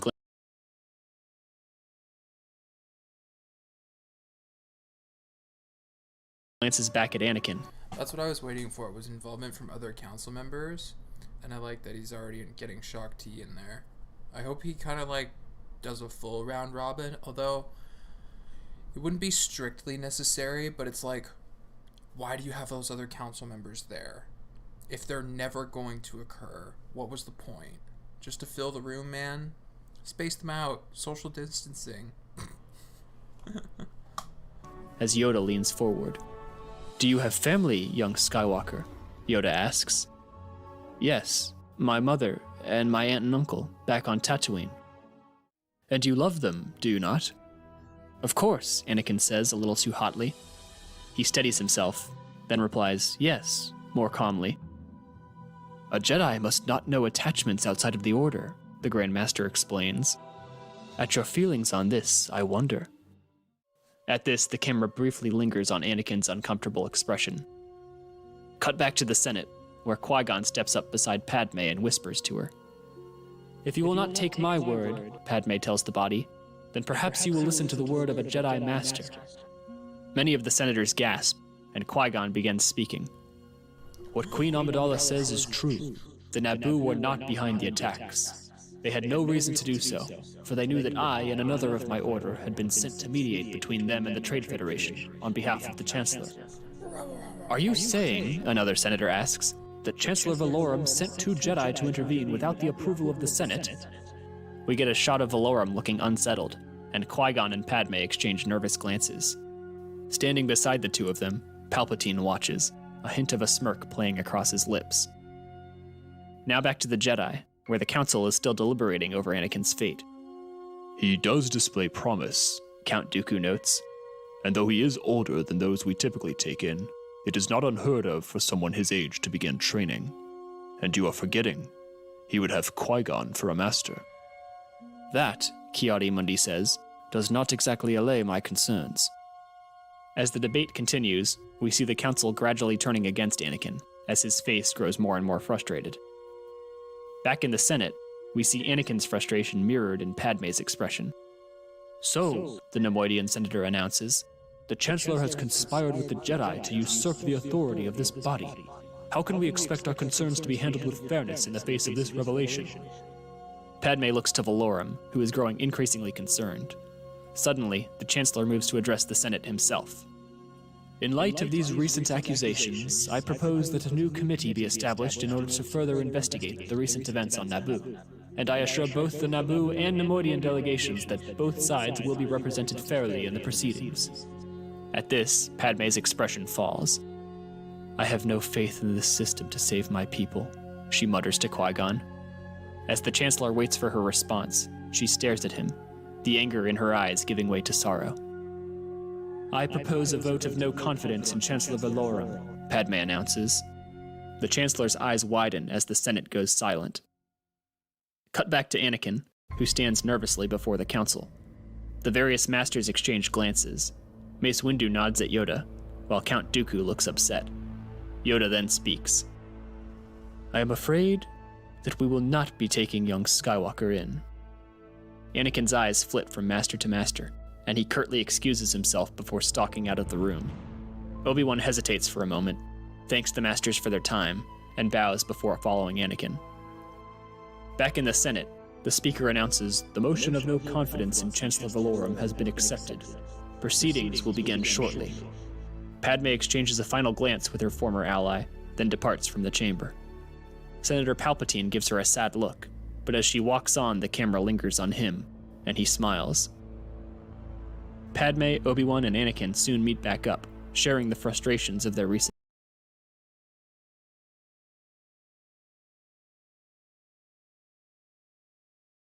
He makes the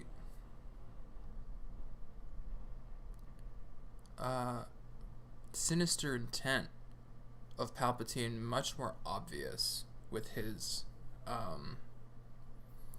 what do you call that in writing? Directions? Where he does, like, how the camera operates and all that? I forget what that's called. Anyway. And experiences. If no one comes to the aid of my planet soon, Padme says, distraught, many of our leaders will be taken to Cato Nemoidia, while the rest of my people will continue to live under the boot of the Trade Federation. I can't just sit around here waiting while they suffer.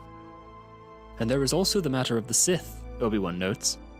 If they truly are involved in this, then they must be playing at something greater, and we must discover what that is.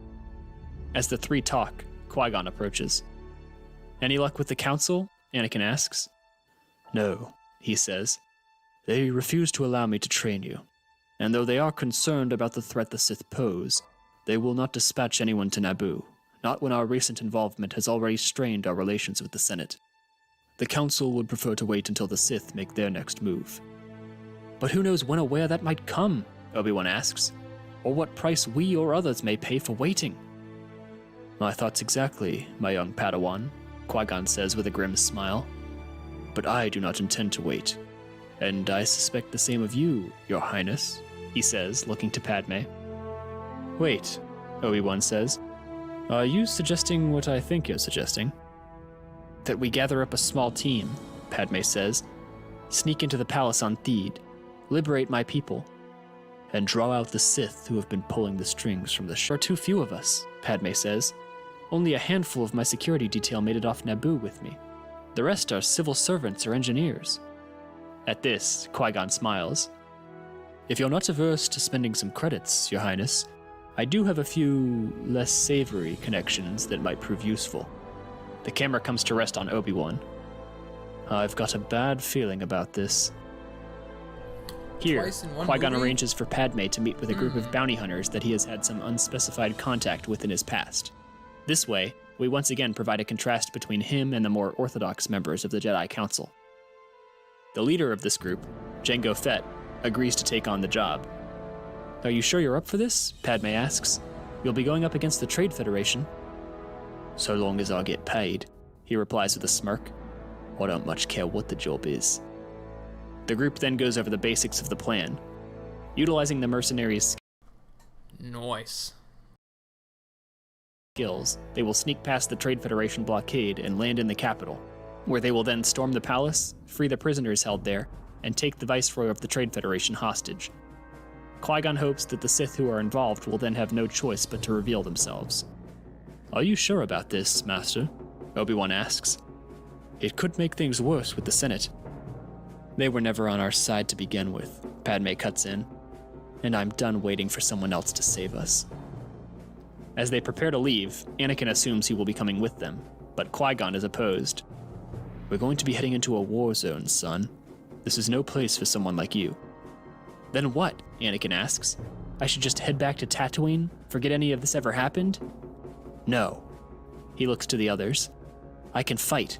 I've been fighting all my life. And I'm not about to let all of you run into harm's way without me. Qui-Gon looks to Obi-Wan, who nods approvingly, and the Master relents. Stick close to me, he says. Jango butts in, and stay out of our way. Anakin grins and looks to Padme. He sounded like Big Les. I don't know if people are familiar with that internet meme show from Australia. Or are they New Zealanders? Sorry for any offense. But he just stay out of our way, or I'll fucking kill ya. Who smiles back, then nods to the others. Let's move. The company then departs aboard Fett's ship and makes the jump to Naboo. As they arrive, the Trade Federation fleet still orbits the planet, though some ships are being allowed to pass through the blockade. Is that going to be a problem? Anakin asks. Jango activates something on his command console, then turns to the others, while masking our signal with one of theirs. It's a low-level trick, but it should get us past their scanners, especially since no one's shooting. Yet. The ship proceeds towards the fleet, and several characters look out a window at the nearest Trade Federation battleship as they slowly pass by. A few exchange nervous glances, but after another minute they successfully pass through the blockade and begin descending towards the planet's surface. Landing on the outskirts of Theed, Padme then leads the group into the capital, sneaking past a number of droid patrols with the aid of the Jedi. They approach the palace, then infiltrate it, heading for the holding areas. Here, they find not only the officials Padme was hoping to save, but a number of technicians, pilots, and her security detail, and the Queen updates her plan. Dispatching some of the soldiers to cause a distraction outside the main gate, she instructs the pilots to try to break through a weak point in the blockade and buy enough time for shuttles with the civilians to get out. Agreeing, the group heads for the hangars. The civilians begin boarding the few available shuttles.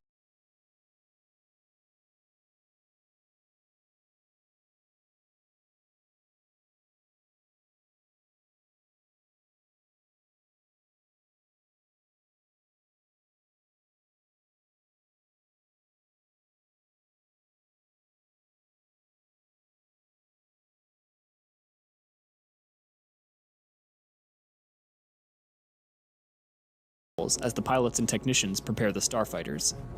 As they do so, one of Padme's advisors urges her to come with them. What I like is that there's no Jake Owen where, you know, he's like this, oh, well, let's try spinning. That's a cool trick. Whoa. Goes inside, blows up the battle destroyer station from the inside and shuts down all the droids fighting the Gungan army. There's no Gungans. There's no Jake Owen. Interesting. There is no need to remain behind, Your Highness. No, she tells him. My job is not done here, and I don't intend to let them capture me again. As they speak, Qui-Gon and Obi-Wan both look up, and just afterwards the rear doors open to reveal a figure in black robes. Whoa, whoa, whoa, whoa. Darth Maul strides forward, lowers his hood, and ignites one side of his lightsaber, then the other. The two Jedi tell the others that they will handle the Sith. Padme and the mercenaries head for the Viceroy, while the pilots clamber into the fighters in the hangar. Anakin climbs aboard one as well, with R2-D2 joining him, and as he sits down in the cockpit, he remarks that the controls are not too different from the pod racers he's been flying for years. When he starts up the ship, he has some trouble maneuvering it out of the hangar, but soon gets it mostly under control. The two Jedi then begin dueling Darth Maul, while Padme, Fett, and the others storm the central portion of the palace, fighting their way through waves of droids. Just like shooting womp rats back home. Jango and the other mercenaries have access to ion weapons, which allows them to deal with the droidicas that the Viceroy has protecting him. Meanwhile, as Anakin and the other pilots race into the skies, the squadron leader announces that his scanners have found a weak point in the blockade. Just one battleship in this sector, he reports. We should have a few minutes before they're able to get reinforcements here, so let's make it count. Are the shuttles ready? We're right behind you, the lead shuttle pilot announces, and we get a shot of some of the freed hostages glancing nervously between each other. As the squadron encounters the first wave of droid ships and a dogfight ensues, we cut back and forth between the aerial battle, the duel between the Jedi and the Sith, and Padme's team storming the palace. The latter group reaches the blast doors outside the central chamber, and bursts in to find Newt Gunray cowering. Amidala quickly subdues him, and instructs Gunray to order his forces to stand down. We then cut to several other Trade Federation officials in another part of the city, who stand before a hologram of Lord Sidious. The Queen has captured the Viceroy, they tell him, and is demanding that we stand down. What should we do? If he has allowed himself to be captured, Sidious says, then he is no longer of use to us. Destroy the Naboo forces and eliminate the Queen. I no longer require her alive. He ends the connection, and we cut back to the dogfight raging high above the city. Anakin and R2 have a little back and forth as they battle the waves of droid fighters, but the squadron does manage to buy enough time for the shuttles to get free.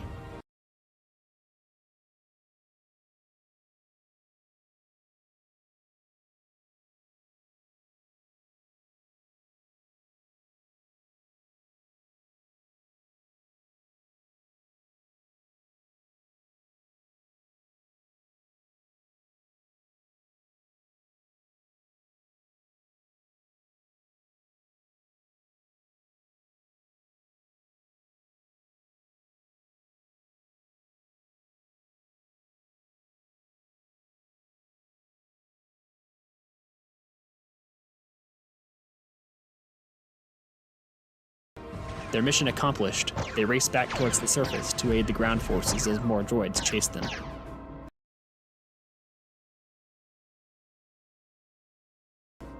Meanwhile, Maul continues to hold his own against the two Jedi, seemingly untroubled, and even excited to be battling them. Their duel takes them through the reactor beneath the city, and we cut back to Padme in the central chamber of the palace. They're not standing down, Captain Panaka reports. In fact, it looks like even more droids are converging on the palace. Padme looks at Gunray, who falls to his knees. I ordered them to. Please, Your Highness, you have to believe. Padme knocks him unconscious with the handle of her blaster, then turns to the mercenaries. We may need a new plan. You think? One asks, just as a massive explosion rocks the palace. I don't know about you, Jango tells Amidala, but I intend to get out of this alive. Jango tells Amidala. I like that. I still can't believe all these wonderful drawings, and somebody drew Jake Owen in the pilot seat in that last little sequence. Like that's Jake Owen. Anyway. Conscious with the... You think? One asks, just as a massive explosion rocks. And I just like that he maintains the accent through, like, the description of what Jango just said. The palace. I don't know about you, Jango tells Amidala. Amidala. But I intend to get out of this alive. Money's no good to me if I'm not around to spend it. We should make for my ship. You can go, Padme says, but I am not leaving my people. Not again. Cut back to Qui-Gon and Obi-Wan, who are being led deeper into the facility by their Sith opponent. Maul starts to show a bit of hesitation, and then turns and flees. Qui-Gon pursues immediately, but Obi-Wan appears a little more cautious. As the two chase after the fleeing Sith, Maul comes to a central chamber with a large control panel. As the Jedi rush in after him, Maul pushes Obi-Wan back with the Force, then uses it to push a button, which activates a shield that blocks Obi-Wan from reaching the two. Maul and Qui-Gon then fight one-on-one, and after clashing briefly, the Sith impales Qui-Gon with his lightsaber. Obi-Wan screams as he watches his master fall to the floor, and Maul turns his gaze on the distraught Padawan. Above ground, the Naboo security forces at the palace entrance are being overrun, and retreat inside, where they regroup with their queen. Barricading themselves behind a blast door, they prepare to make their final stand. Overhead, the fighter squadron are likewise being swarmed by droid craft. Anakin's starfighter suffers a hit, then another, and he grimaces as one of his allies is shot down. Cut back to Obi-Wan, who forces himself Good tension. to sit and begins meditating, while Maul, on the other side of the shield, paces back and forth, eyeing him like a frenzied animal. Maul then disables the shield, and Obi-Wan lunges out at him, and the two resume their duel. Maul forces him back, but as the Sith locks sabers with him, bearing down with all his might, we see Obi-Wan's gaze go to his master's prone form nearby. Qui-Gon's head lifts, and his hand stirs, and then, using the Force, he throws his lightsaber to Obi-Wan, who catches it and deftly slices Maul in half. Back in the air, Anakin's fighter suffers yet another hit, fire engulfing one of the wings, when he glances up to see even more ships descending, only to realize that they are Republic vessels. The Trade Federation fighters soon disengage, and we cut to Padme's forces, who suddenly realize that the droids have stopped attempting to breach the doors. Their comms arrays come online, and they learn that a Republic peacekeeping force has arrived, and that the Federation is standing down. Cut back to Obi-Wan underground, who rushes to Qui-Gon's side and listens to his master's dying wish, that he train Anakin in Qui-Gon's stead. Obi-Wan makes him a promise, and we then return to the surface, where the Naboo celebrate as the Republic force lands. Palpatine disembarks from one of the ships, accompanied by a retinue of Senate guards. Okay, so they're saying because of the vote of no confidence, Palpatine was able to receive emergency powers in order that they come here. Is that what we're about to learn? Or did I miss that part? And approaches Padme. Senator, she greets him, still shocked. It looks like you got here just in time. Queen Amidala, he responds. Hello? I figured it best to make a good first impression in my new role. as Supreme Chancellor. She expresses her surprise, and he smiles. So we get to miss that whole bit, and he's just Supreme Chancellor, because that seems like a much more boring sequence that you could omit, and it would just be like, okay, we get it. We saw the whole thing earlier where she had a vote of no confidence, and then Palpatine takes emergency powers and comes to the rescue, thus earning him the I guess you could call it a shroud, but he's also shrouding the Force himself because he knows how to do that as a Sith Master. So, Miles, do not worry. I assure you, the Republic will be quite different under my stewardship. Back at the Jedi Temple, Obi-Wan is promoted to the rank of Jedi Knight for his actions in defeating a Sith, and, after relaying Qui-Gon's dying wish to the Council, they reluctantly agree to let Anakin become Obi-Wan's Padawan. The two young Jedi celebrate the news before we cut to Qui-Gon's funeral, which takes place at sunset. As the fallen master's body is consumed by flames, Yoda and Mace Windu speak quietly. The former expresses concern that where one Sith is found, there always lurks another. One apprentice and one master. As he says this, the camera lingers on Palpatine, staring into the flames at the edge of the group of onlookers. Finally, we conclude with a victory parade in Theed, with the newly elected Supreme Chancellor presiding. The atmosphere is triumphant as the main characters join together in celebration, unaware that the titular character, Palpatine, is the true victor in all of this. With this revised version of Episode 1, we have established the three central characters, Anakin Skywalker, Obi-Wan Kenobi, and Padme Amidala, and begun to define the dynamic between them. Anakin clearly possesses a great deal of attachment and ambition, which will lead to conflict when the more reserved and traditionally minded Obi-Wan is assigned as his master. Additionally, we build upon the connection between Padme and Anakin here, making their later romance more believable, while mirroring their stories. Both are young, idealistic people hoping to make a difference that grow increasingly frustrated by the numerous obstacles in their way. We have also established the underlying rifts that will eventually tear the Republic apart. The Senate is mired in corruption and deadlock, creating a demand for drastic reform if not outright secession, while tensions between the Jedi Council and the Senate are rising. Even the Jedi themselves are not of one mind, with masters such as Qui-Gon Jinn and Count Dooku holding unorthodox views that put them at odds with the leadership of the Order.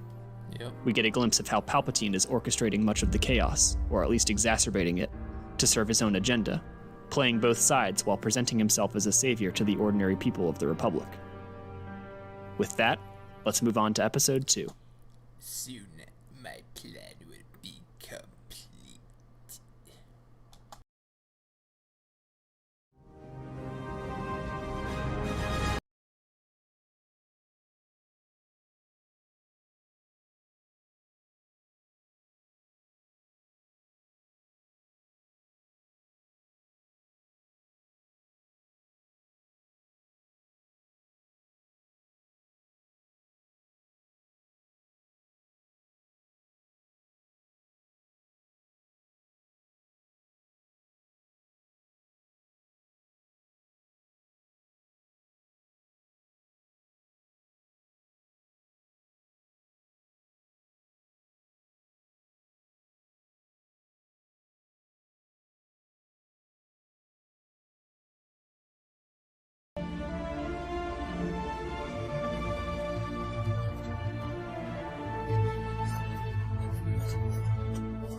We open with a shot of a ship in space, approaching the planet of Coruscant.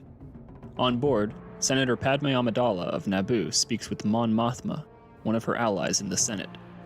In the face of the growing Separatist crisis, the issue of a grand army of the Republic looms large, but Amidala, for all she values the Republic, opposes its creation. She believes it to be too dangerous to give that much power to any one person or group, and she still hopes for a diplomatic resolution with the Separatists.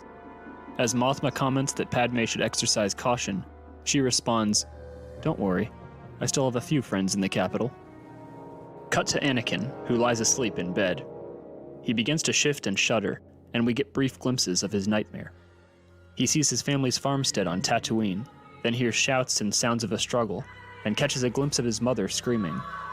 The vision ends with a figure igniting a lightsaber, and Anakin wakes up. Traveling through the darkened corridors of the Jedi Temple, Anakin goes to speak with Yoda, but the Grand Master of the Jedi Order is already speaking with Mace Windu. Yoda in particular is deeply troubled by the defection of his former apprentice, Count Dooku, and though the two try to offer Anakin some counsel, their distracted states allow them to do little to assuage his fears. Anakin leaves the temple and wanders to the nearby Senate building, where he soon comes across Chancellor Palpatine, who is approaching one of the landing pads with a retinue of guards and ministers. "Anakin," the Chancellor greets him warmly, "it's good to see you. I take it your training is going well?" Here we can establish that the two of them already speak semi-regularly, and that Anakin, though friends with Obi-Wan, still does not believe that his master and the other Jedi see in him the same ability that Palpatine seems to recognize. As they continue, Palpatine brings up the Separatists, and the discussion surrounding the formation of a grand army.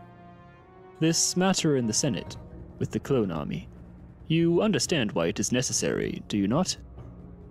Anakin says that he isn't sure, that it isn't really the place of the Jedi to involve themselves in such matters. "Come now, Anakin.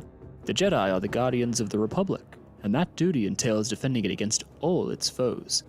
The Council surely dwell upon these matters, even if they are wont to admit it. For all we like to dress ourselves up, at the end of the day, the only way to truly protect the things we care about is with power of our own." He pauses and steps aside with Anakin while the rest of his retinue waits.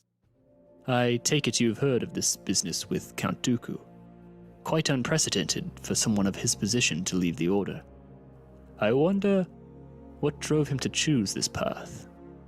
Just remember, Anakin," he says, laying a hand on the young Jedi's shoulder. "The Jedi are wise indeed, but they may not possess all the answers." Just then, one of the others steps in. "Your Excellency, the Senator's ship is about to land." "Ah, yes. Senator Amidala is arriving just ahead of the vote. You're welcome to come along if you'd like." Anakin's face brightens at the mention of Padme, and he chooses to accompany Palpatine to the landing pad, where Amidala's ship lands in the early hours of the morning. As Padme's ship... I wonder if they're going to keep the bombing on the landing pad. Just from the drawings alone, it kind of feels like it. It'll be much more interesting for Anakin to be there right in that moment. I wonder if he'll sense it. Descends, we see a shadowy figure observing from nearby, and cut to a shot of a small device on part of the landing pad. As the craft touches down and the ramp lowers, Padme and a group of others accompany her out. We cut back to the watchful figure, then the device once more, as it begins blinking. Padme starts walking towards Palpatine and the others, and we see concern flash across Anakin's face. He leaps forward and pushes Padme and some of the others aside just as a massive explosion tears through the side of the ship. As security forces hurry the Chancellor inside and secure the area, Anakin rushes to Padme's side. After the two get to safety, she thanks him for saving her, and remarks on how much he has grown since the two last met. "You must be quite the powerful Jedi," Padme tells him. "And you have grown as well. More beautiful, I mean. For a senator, I mean." "If only you were on the council," he jokingly remarks. We see a hint of annoyance in his eyes, but this quickly passes. "In all seriousness, it's good to see you again, Padme." Cut to a shot of the Senate chamber, where various senators are busy debating the formation of the Grand Army of the Republic and discussing the growing Separatist movement ahead of the vote. Here, we learn a few key details: that an army of nearly 2 million clones has been ordered from Kamino and is on the verge of being ready for deployment, that other planets are producing the weapons, vehicles, and armor necessary to equip this army, and that the issue of whether or not the Supreme Chancellor will have ultimate command of the army is being hotly contested. Mon Mothma speaks, arguing that it would be a grave threat to democracy to grant anyone this level of power, while a pro-Palpatine senator retorts by asking how the Republic can hope to endure without an army to defend itself against outside threats, such as the one it is now facing. As the debate rages, we cut to a shot of Palpatine standing amidst the proceedings, watching with feigned solemnity. Now cut to Obi-Wan and Anakin, who stand before Mace Windu, one of the few Jedi who has remained on Coruscant in the face of the crisis. He tells them that the issue of the army is of great concern to the Council, and that as such they must protect the significant figures involved in it, among them Senator Amidala. He assigns the two to protect her, as the Jedi fear that another attempt on her life is imminent. Obi-Wan expresses his doubts that they are suited to this job, though Anakin is eager to accept. As they depart, we get some back and forth between them, with Obi-Wan trying to act as both a friend and mentor, though the two roles often come into conflict. Above all, he seeks to fulfill his promise to Qui-Gon, though Anakin does on occasion seem to resent Obi-Wan's authority over him. The two enter Padme's quarters, where the Senator is speaking with her security detail. She informs the Jedi that she has an idea of how to draw out her assassins. Anakin is against the plan, believing it to be too much of a risk, but Obi-Wan is more accepting, and Padme convinces the former. She plans to act as bait while the Jedi and her security detail lie in wait. That night, the two Jedi stand in wait outside the room, while through a window, we see a silhouette moving. Cut to outside the room, where a shadowy figure watches from afar. The assassin, Zam Wessel, mutters something into a comms device on her wrist before lifting a rifle. She examines the window, shakes her head, and reaches for a detonator. Cut back to Obi-Wan and Anakin, who are waiting in silence. Anakin suddenly leaps up, sensing that something is amiss, and walks down the hallway. Obi-Wan hesitantly follows him, arguing that they should not be straying far, but Anakin seems to sense another assassin nearby. Cut to the window by Padme's bedside, where we can see a figure approaching the bed. The window then explodes, and moments later Zam rushes in, only to find a droid wearing Amidala's clothing. Padme's security forces confront the assassin, and she fires back, striking Captain Panaka before fleeing as Obi-Wan and Anakin race in. Zam hops onto a speeder and zooms away, and the two Jedi pursue in a vehicle of their own. After chasing the assassin through the city, Anakin and Even that's much more interesting to see, because the whole, like, jumping onto the droid and trying to hang on to the droid and, like, well, I couldn't figure out which speeder I liked best, with the speed capability or the open cockpit. Cheesy dialogue, you know? And, like, I don't know. This just has a flow that is a bit more tasteful, in my opinion. Obi-Wan finally corner her in a club, but Zam, a shapeshifter, is able to blend into the crowd. Obi-Wan finds some of her discarded armor, then closes his eyes, using the Force to sense her amongst the others. He whirls around just as she lunges at him with a knife, but Anakin likewise leaps from the crowd to stop her. The two Jedi subdue the assassin and bring her out to their speeder as the stunned clubgoers look on. Setting her down beside their speeder, Obi-Wan begins to question Zam. "Who hired you? And are there more of you?" At this she smirks, and her eyes flood up. The two Jedi turn around, then dive for cover as an explosive flies towards them, immolating both their prisoner and vehicle. As Obi-Wan struggles to rise, he spots a figure flying away, a figure bearing a striking resemblance to someone he worked with years before, Jango Fett. Obi-Wan watches through narrowed eyes, wondering, before aiding his Padawan. The two return to Padme's apartment. So he doesn't have to meet with frickin' Dax or anything? I kind of liked that scene, where, like, Obi-Wan is established, and it's like, oh, I'll go meet my contact Dax. He'll know something about this. He's a bit of a weapons expert, even though he works in a diner now. I kind of liked that aspect. Obi-Wan's a very charismatic guy. He can get involved with a lot of interesting people. But upon arriving, find the atmosphere solemn. Padme stands over the body of Captain Panaka, who died preventing the assassin from reaching her. "I was so concerned with the threat to myself," Padme remarks. "I didn't stop to consider who else I was placing in harm's way." In the aftermath, Padme decides to return to Naboo to prevent anyone else from dying for her sake, leaving one of her subordinates to fill her role as senator. The camera Not Jar Jar. lingers on this replacement, and we cut to Palpatine, who sits in his office smiling. Before him stand Yoda and Mace Windu, who are discussing new details about the Separatist movement and their leader, Count Dooku.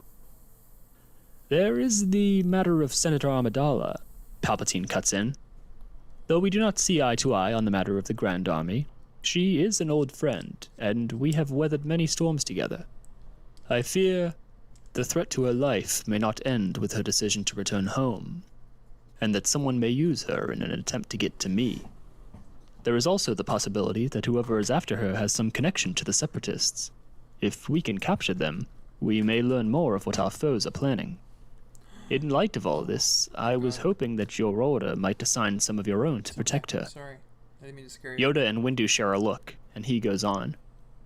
Kenobi and Skywalker have already proven themselves able in this regard, and Senator Amidala has long been a friend of the Jedi and a stalwart of the Republic. If we don't protect those closest to us in these trying times, how can we hope to win the faith of the galaxy at large? Yoda and Windu once again look to each other, and we cut to a ship on a landing pad, as Obi-Wan and Anakin step into the frame. I'm just pausing here. Seems like a good time. During a transition, I need to use the restroom. I'll be right back.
Let's do it. Obi-Wan is skeptical about this being a wise use of the Order's resources, especially with the Jedi already stretched so thin, but Anakin is happy to be close to Padme, though he does try to hide this from his master to some degree. Just try to enjoy yourself, Master, he tells Obi-Wan. Think of it as a well-earned vacation. Padme welcomes the pair aboard, and the ship soon lifts off. After arriving on Naboo, our heroes set up in the palace, with Obi-Wan and Anakin sharing quarters. The two discuss their training, with Obi-Wan stating that he is proud to see how much progress Anakin has made, but Anakin wishes to learn more, and feels that he is being held back. By refusing to accept power, he tells his master, the Jedi only leave the galaxy vulnerable to those who don't share our reservations. Just look at the debates in the Senate. The Republic wavered for too long, and now the Separatists have taken advantage of our weakness. At least Palpatine seems to understand this, even if we don't.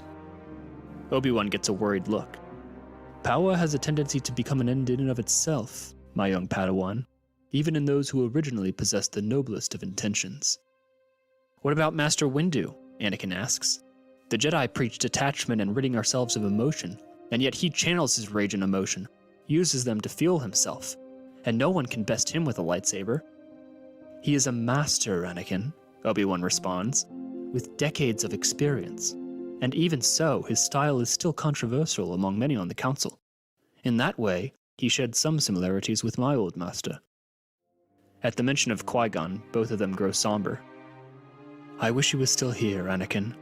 He was the one who was meant to train you, not me. But I have done my best, and I will continue to do so.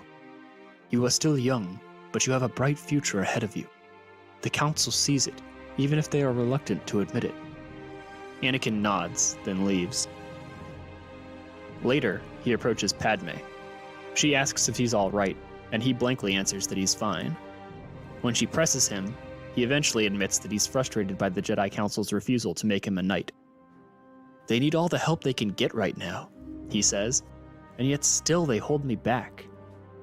"Well," Padme tells him, "it takes years to master any skill, let alone something as important as being a Jedi. And anyways, you're helping them right now. You're protecting me." He smiles at her, but his expression quickly clouds over once more. I feel trapped, in a way. I love being a Jedi, but sometimes the code, it's so strict. They prohibit any kind of attachments outside of the Order, even to our own families." He pauses, then turns back to face her, speaking low. "Can I show you something? Promise that you won't tell anyone." She nods, and he retrieves his mother's necklace. "My mother gave this to me on the day I left Tatooine. I haven't ever been able to return, but at least I still have something to remember her by." He closes his hand into a fist around it. "If the others found out, I'm sure they'd be mad, but I'd never let them take it. They can have everything else, but not this." That night, as the group eats dinner, Obi-Wan watches as Padme and Anakin converse. We get a sense that Obi-Wan suspects something between them, but he remains silent. Several days pass, and there is still no sign of the assassins. Padme and Anakin grow quite relaxed in each other's company, while Obi-Wan worries about whether he is properly filling Qui-Gon's shoes. He has a flashback to just before he and his old master departed for Naboo, recalling Qui-Gon's words. "Should I fall, I trust that you will watch after Anakin in my place. The boy is special. The Force is strong in him." Obi-Wan is snapped back to the present by the sound of his transponder, and goes outside to answer. He reports that there have been no signs of danger, and is then requested to travel to Kamino to look into something for the Jedi Council ahead of the clone army being ready for deployment. That night, Anakin has another nightmare about his mother, and after waking begins wandering the compound, where he once more runs into Padme. He confides in her that he worries about his family, but that part of him is ashamed of it, as it's not the Jedi way. She tells him that there is nothing wrong with being concerned for the ones you love, and delicately takes his hand in her own. In the morning, Obi-Wan informs the others that he is needed on urgent business on Kamino, and that the Council is confident that Padme will be safe without his presence. Before he leaves, he pulls Anakin aside, and tells his Padawan that he trusts he will do his duty as a Jedi. As Anakin listens to him, his gaze goes to Padme. Obi-Wan then departs, and arrives in orbit around the ocean planet of Kamino. Landing on a massive platform amidst the stormy seas, he is greeted by the Kaminoan minister overseeing the cloning operation. She invites him into the facility, and here we get some more exposition on the clones through the eyes of Obi-Wan.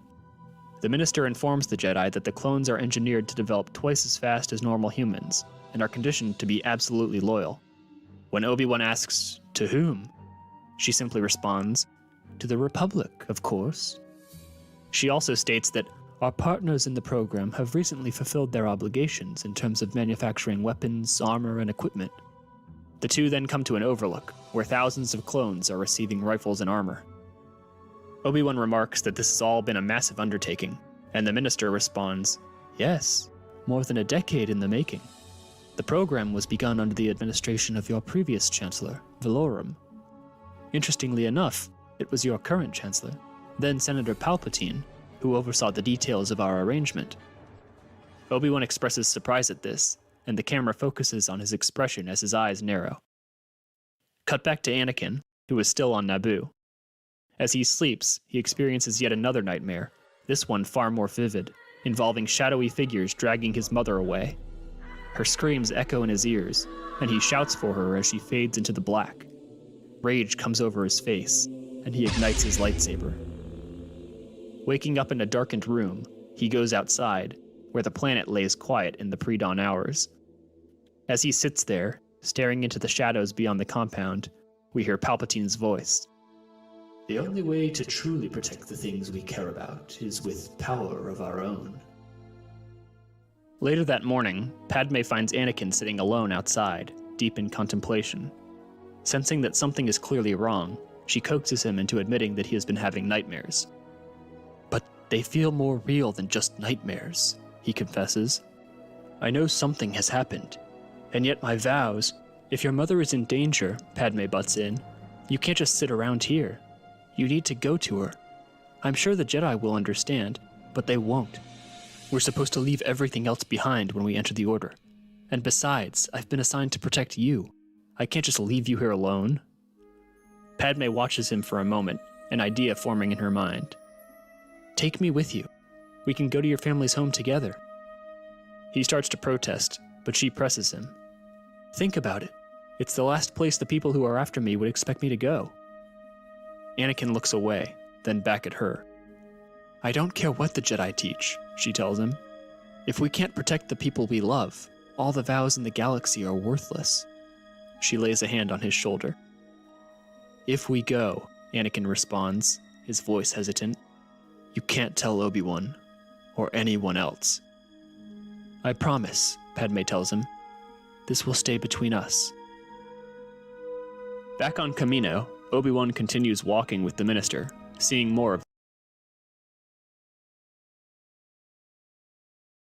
I like that direction with Anakin's character a lot better. His hesitation to betray the vows that he made, despite his disagreement, shows how he's been influenced by the teachings of his master Obi-Wan, as opposed to Qui-Gon, who would probably be more accepting of his desire to go save his mother. Like, if Qui-Gon was around, I feel like, I sense there's something wrong. Is there something wrong? Like, and he'd be like, my mother, and he'd be like, let's go. Right? But that's not the case simply because Obi-Wan is just so diehard, drank the company Kool-Aid, loves the Order, but he should push harder for change within the Order. He just can't do it by himself, obviously. And he has to have his mind changed himself as well. He's convinced that they can do no wrong. I like it. The facility. She states that 1.8 million clones are on the cusp of readiness, with more on the way. As we see younger clones going through indoc and embryos gestating in tubes, the minister mentions that the template for the program is a bounty hunter who was screened for his suitability before selection.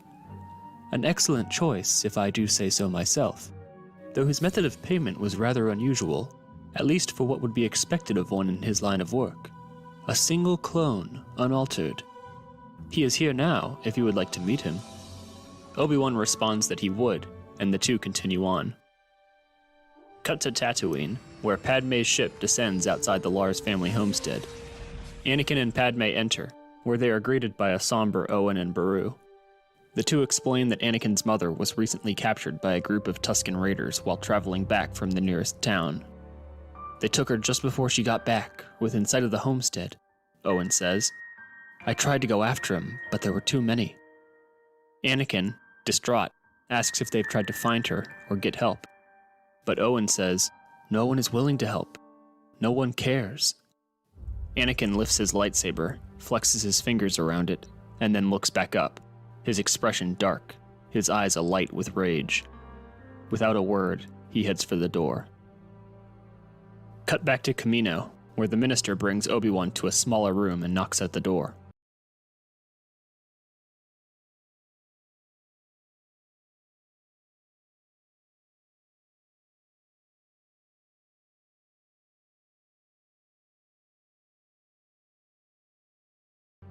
After a moment, it opens, and a young boy greets them.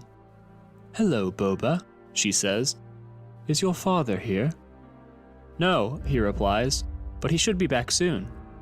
Obi-Wan looks curiously at the boy as he and the minister exchange pleasantries, but then the kid's expression brightens, and he calls out for his father, and Obi-Wan turns to see Jango Fett standing down the hallway, rigid. The two stare at each other, and Obi-Wan recalls seeing him the night of Padme's assassination attempt on Coruscant. Son, Jango says tensely, get to the ship. Now. Obi-Wan urges the bounty hunter to surrender himself, but Jango replies, it's not gonna happen. Jango reaches for a blaster and fires, and before Obi-Wan can react, the bounty hunter flees down a hallway, with his young son heading in a different direction. And a brief fight breaks out in the exterior of the facility as Jango heads for his ship. Here we get to see how skilled he is in combat, being able to hold his own against a Jedi Knight. Back on Tatooine, Anakin races across the darkened desert on a speeder, his mind filling with flashes of his mother suffering, and of her captors, and then of their village. His eyes narrowing, he tightens his grip on the controls and increases his speed, seeming to sense through the Force the location of his mother and her captors. Eventually, he slows down, and comes to a halt just outside a small village of tents. The settlement lays quiet in the dark of night, and Anakin sneaks inside, quickly finding his mother. She lays mutilated on a bed of bloodied cloth, and he rushes to her side and lifts her in his arms. His mother barely has the strength to recognize him, but she manages to whisper, "I knew you'd come for me." Tearfully, Anakin tells her, "I'll get you out of here. I'll bring you home, and I'll make sure nothing like this ever happens again." She reaches a hand to his face, and mutters, "Be strong for me, Annie." Her strength then ebbs, and the light fades from her eyes, and Anakin, distraught, attempts to get her to respond. Cradling his mother's lifeless body, with tears streaming down his face, Anakin looks up, and his countenance contorts with rage. Lowering her body delicately to the floor, he staggers to his feet and retrieves his lightsaber. Then, stepping out into the darkness beyond the tent, he ignites it. Cut back to Kamino, where Jango is approaching his ship.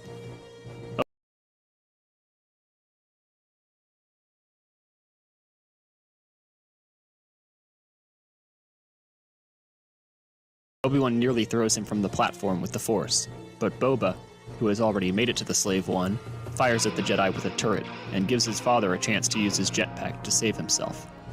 Jango climbs aboard, and the ship blasts off, but not before Obi-Wan has a chance to put a tracker on it. He races back to his own ship, passing the very confused Kaminoan minister in the process. "Just an old friend," he tells her apologetically. Hurrying outside, he climbs aboard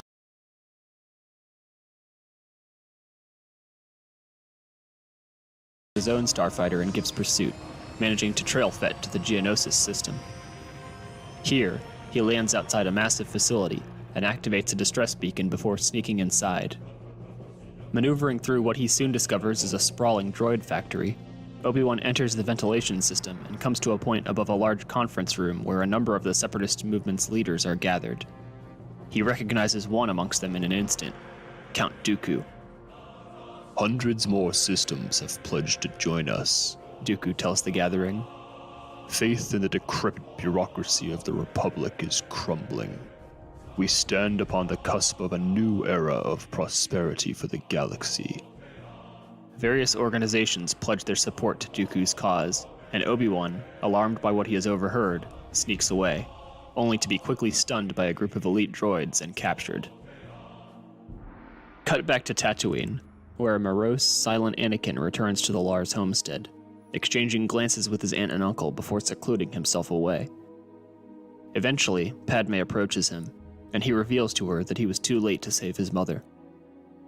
"If I had just been a little stronger," he whispers, "a little more powerful, I might have been able to save her." At this, Padme puts a hand on his cheek, then kisses him. We then cut to a shot of the dual suns setting over the dunes, and then to the following morning, where Anakin receives Obi-Wan's distress signal from Geonosis. He informs Padme, and tells her that he can't let another person he cares about die.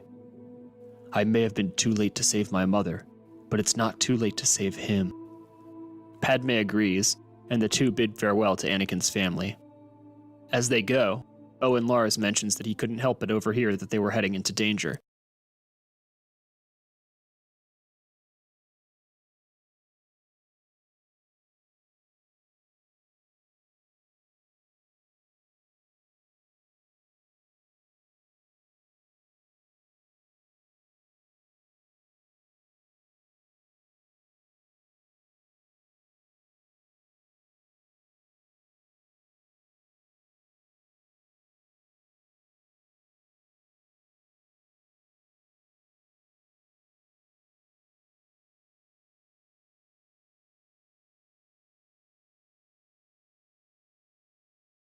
And gives them a gift, his old protocol droid, C-3PO. Anakin. I have this mute button, and I just keep fucking that up. What I was trying to say was, so Obi-Wan observes the Separatist meeting, and then sneaks away in Attack of the Clones so that he can use R4 to transmit, and then he tries to relay, because he can't reach all the way to Coruscant through Naboo, but then realizes, what are they doing on Tatooine? So, does that happen and he's just glanced over that in this story? Or are we just sort of assuming that? Or is this hollow-shopped in a manner that, like, makes it's a trap? Because it is a trap in Attack of the Clones, so maybe it's just a trap again, but he's spun it in a new way. Cool. And did most of the work on him anyway, and I haven't had... I'll do a better job of pausing and using my mute button.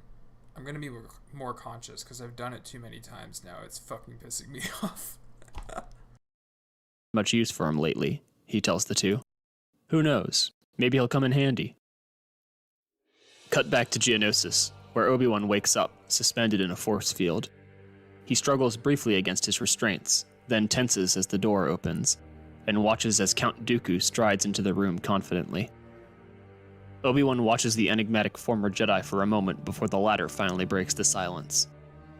So, the Republic has resorted to sending assassins after us now. Not that it surprises me.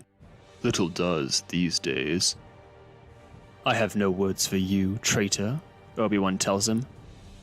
Oh, is that so? Dooku asks with a chuckle. The Jedi have always blinded themselves to the true threats arrayed against them, and been ever eager to cast aspersions on those who would deliver them from these foes. Save your lies. If you truly believed in helping people, you wouldn't have turned your back on the Republic.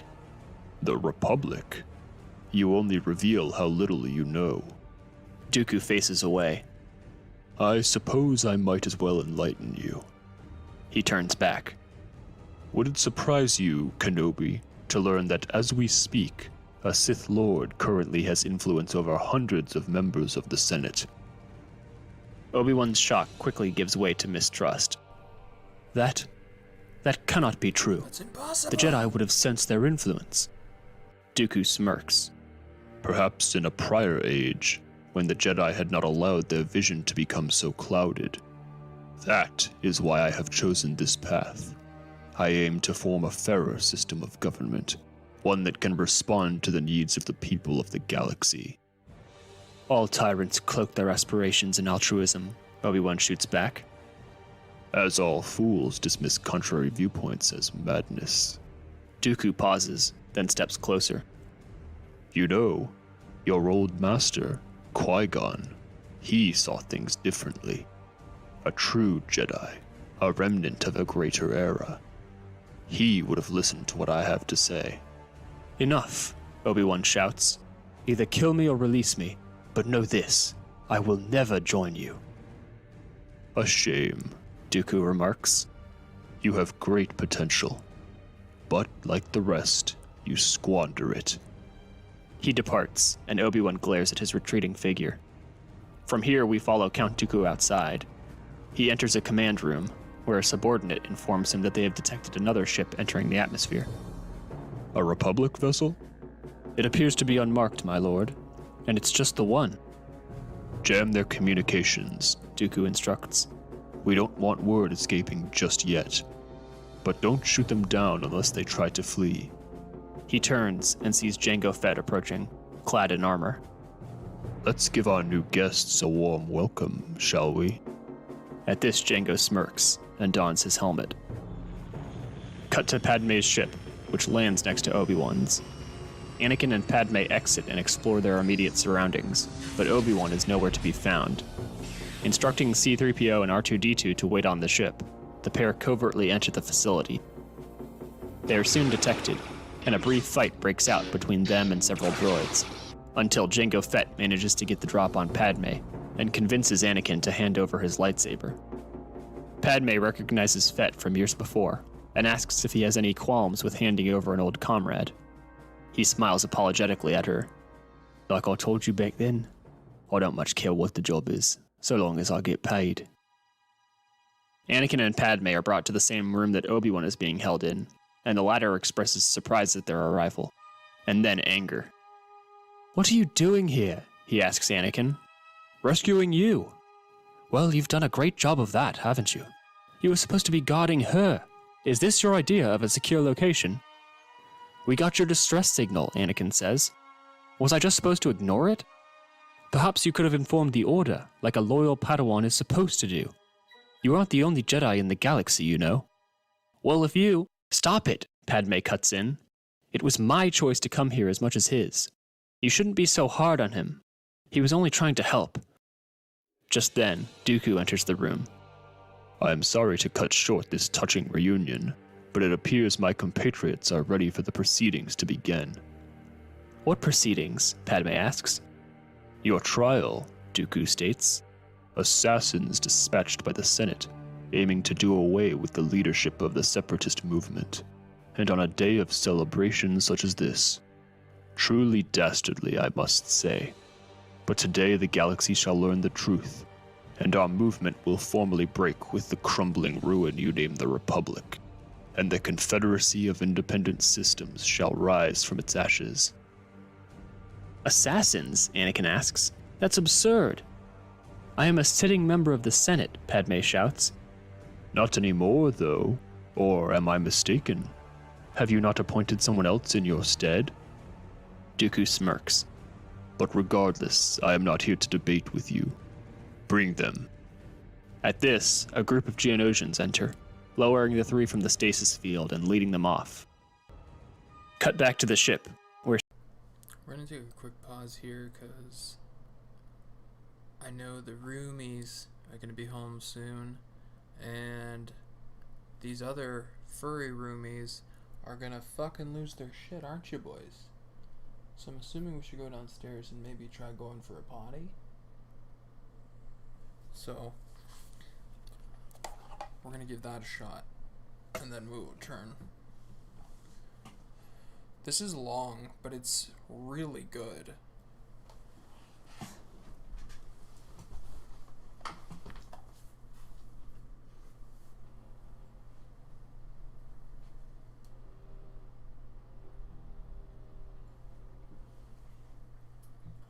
You wanna go potty, buddy? I can carry ya. Come here.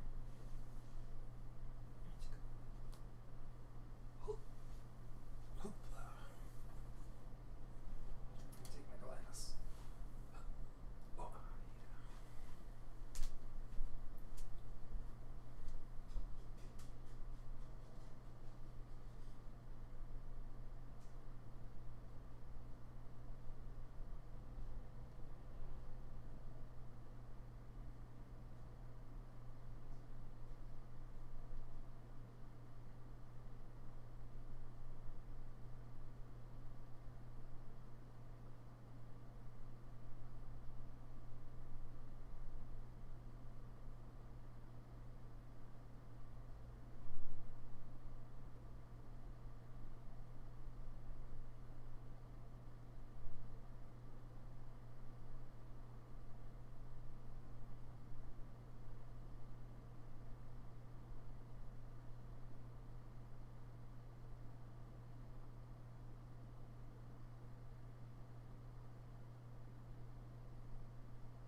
much and you're gonna freak out.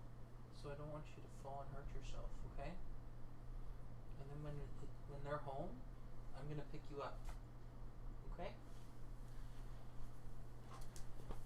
Yeah, I talked to my dog. Get over it. At least I don't go.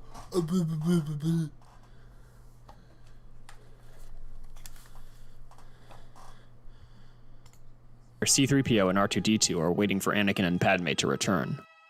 The former remarks that their owners have been gone a long time, and R2 soon departs from the ship, heading towards the facility. C-3PO chases after him, reminding him that they were supposed to wait, to no avail. Obi-Wan, Anakin, and Padme are brought out into the center of a massive coliseum, where a Geonosian festival is taking place. Amidst the extravagant displays of holograms, equipment, and exotic creatures, the three are brought to a section in the center of the arena, where their bindings are fixed to rods in the ground. Dooku then emerges from a balcony overlooking the Colosseum, flanked by Jango Fett and a number of Separatist leaders, and addresses the proceedings. Today marks the beginning of a new age, of a government that responds to the needs of its people. Today, the Separatist movement will formally declare itself as the Confederacy of Independent Systems. The crowd roars in applause, as the trio of heroes below look on in fear. But of course, Dooku goes on, as with any great changes, there will always be those who stubbornly resist.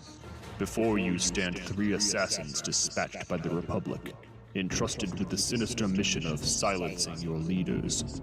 But fear not, for we have captured them, and now we lay bare their crimes before the galaxy for all to witness. This is how the Republic deals with dissent.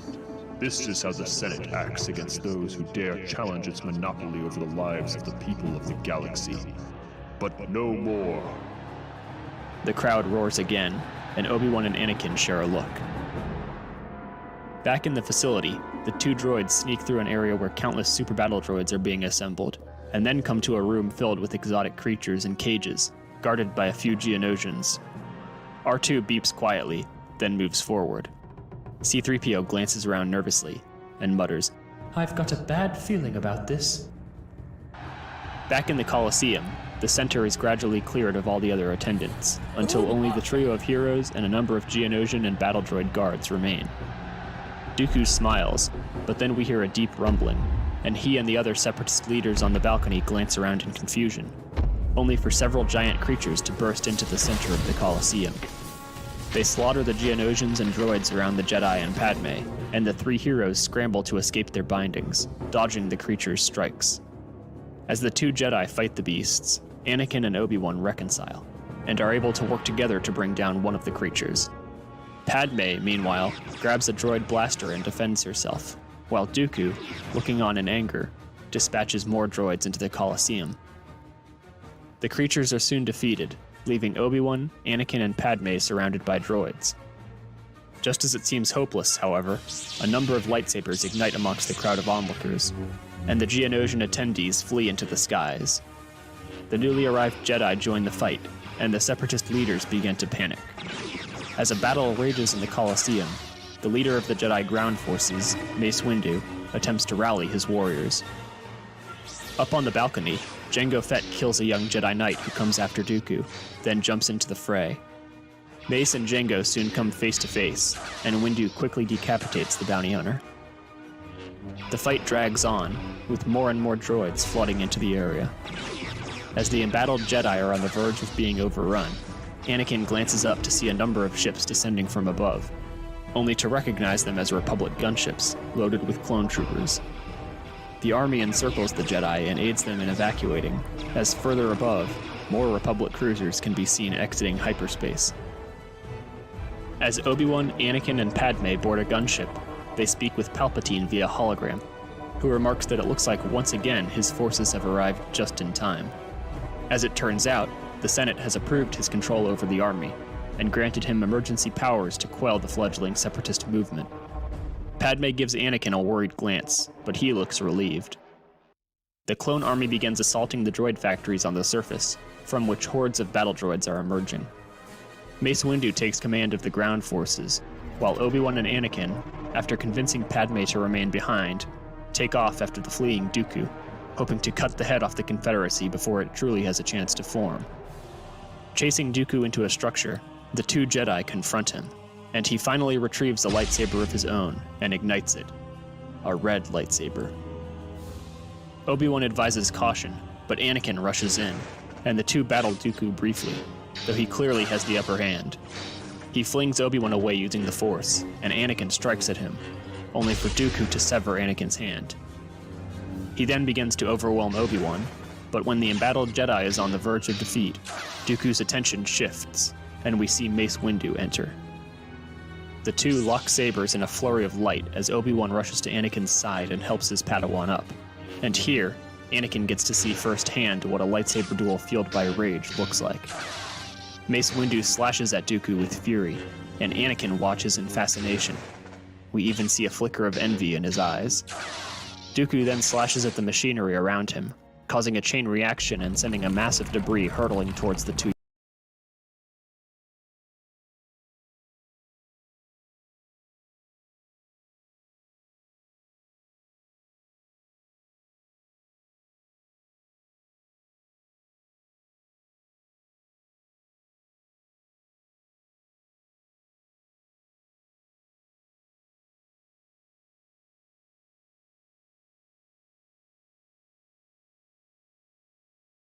Young Jedi. Windu uses the Force to halt it, saving them but allowing Dooku a chance to escape. As the Separatist ships take off and the clones mop up the remaining droid ground forces, Count Dooku, on board one of the vessels, enters a room alone and activates a hologram. He then bows before Lord Sidious and informs him, "You will have your war." In the aftermath, Padme and Anakin are reunited. She expresses concern over his loss of a hand, and Obi-Wan notices the passion in her expression, and in the interactions between the two. Back on Coruscant, Obi-Wan speaks before the Jedi Council, relaying to them what Dooku told him about a Sith Lord being in control of hundreds of senators. Meanwhile, Anakin, now with a robotic prosthetic hand, marries Padme in a secret ceremony, while Palpatine and a number of his allies in the Senate oversee a parade of the Republic's new clone army on the streets of the capital before a cheering crowd. "I don't know what to make of Dooku's warning," Obi-Wan admits. "Could it be a diversion?"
Some ploy by our foes to goad us into acting rashly?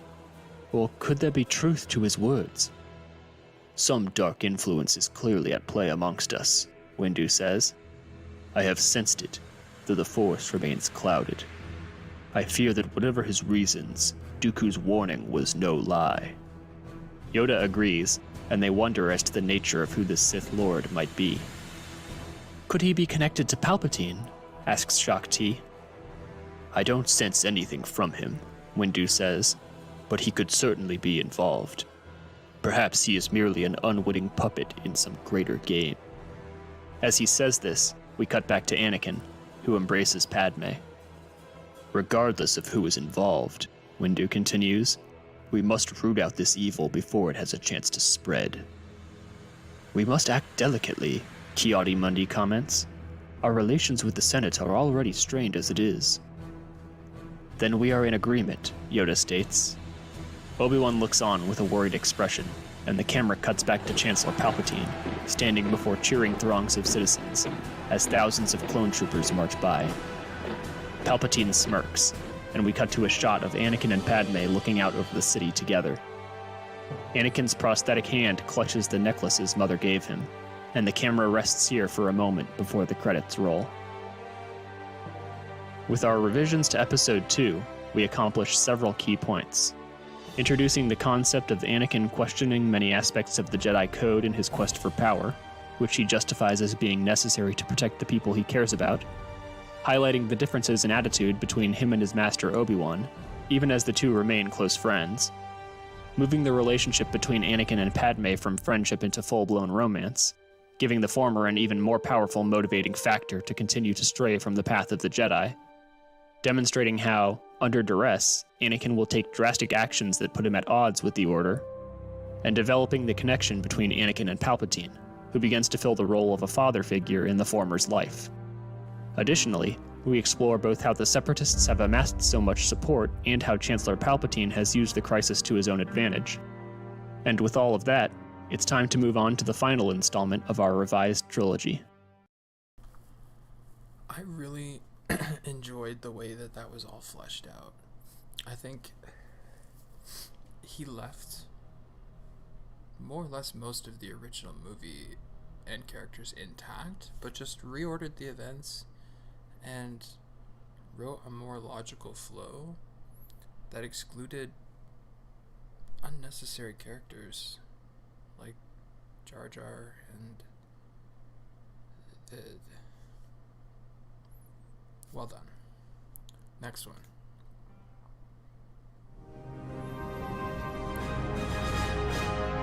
Episode 3, Revenge of the Sith. Maintaining the title. Cool.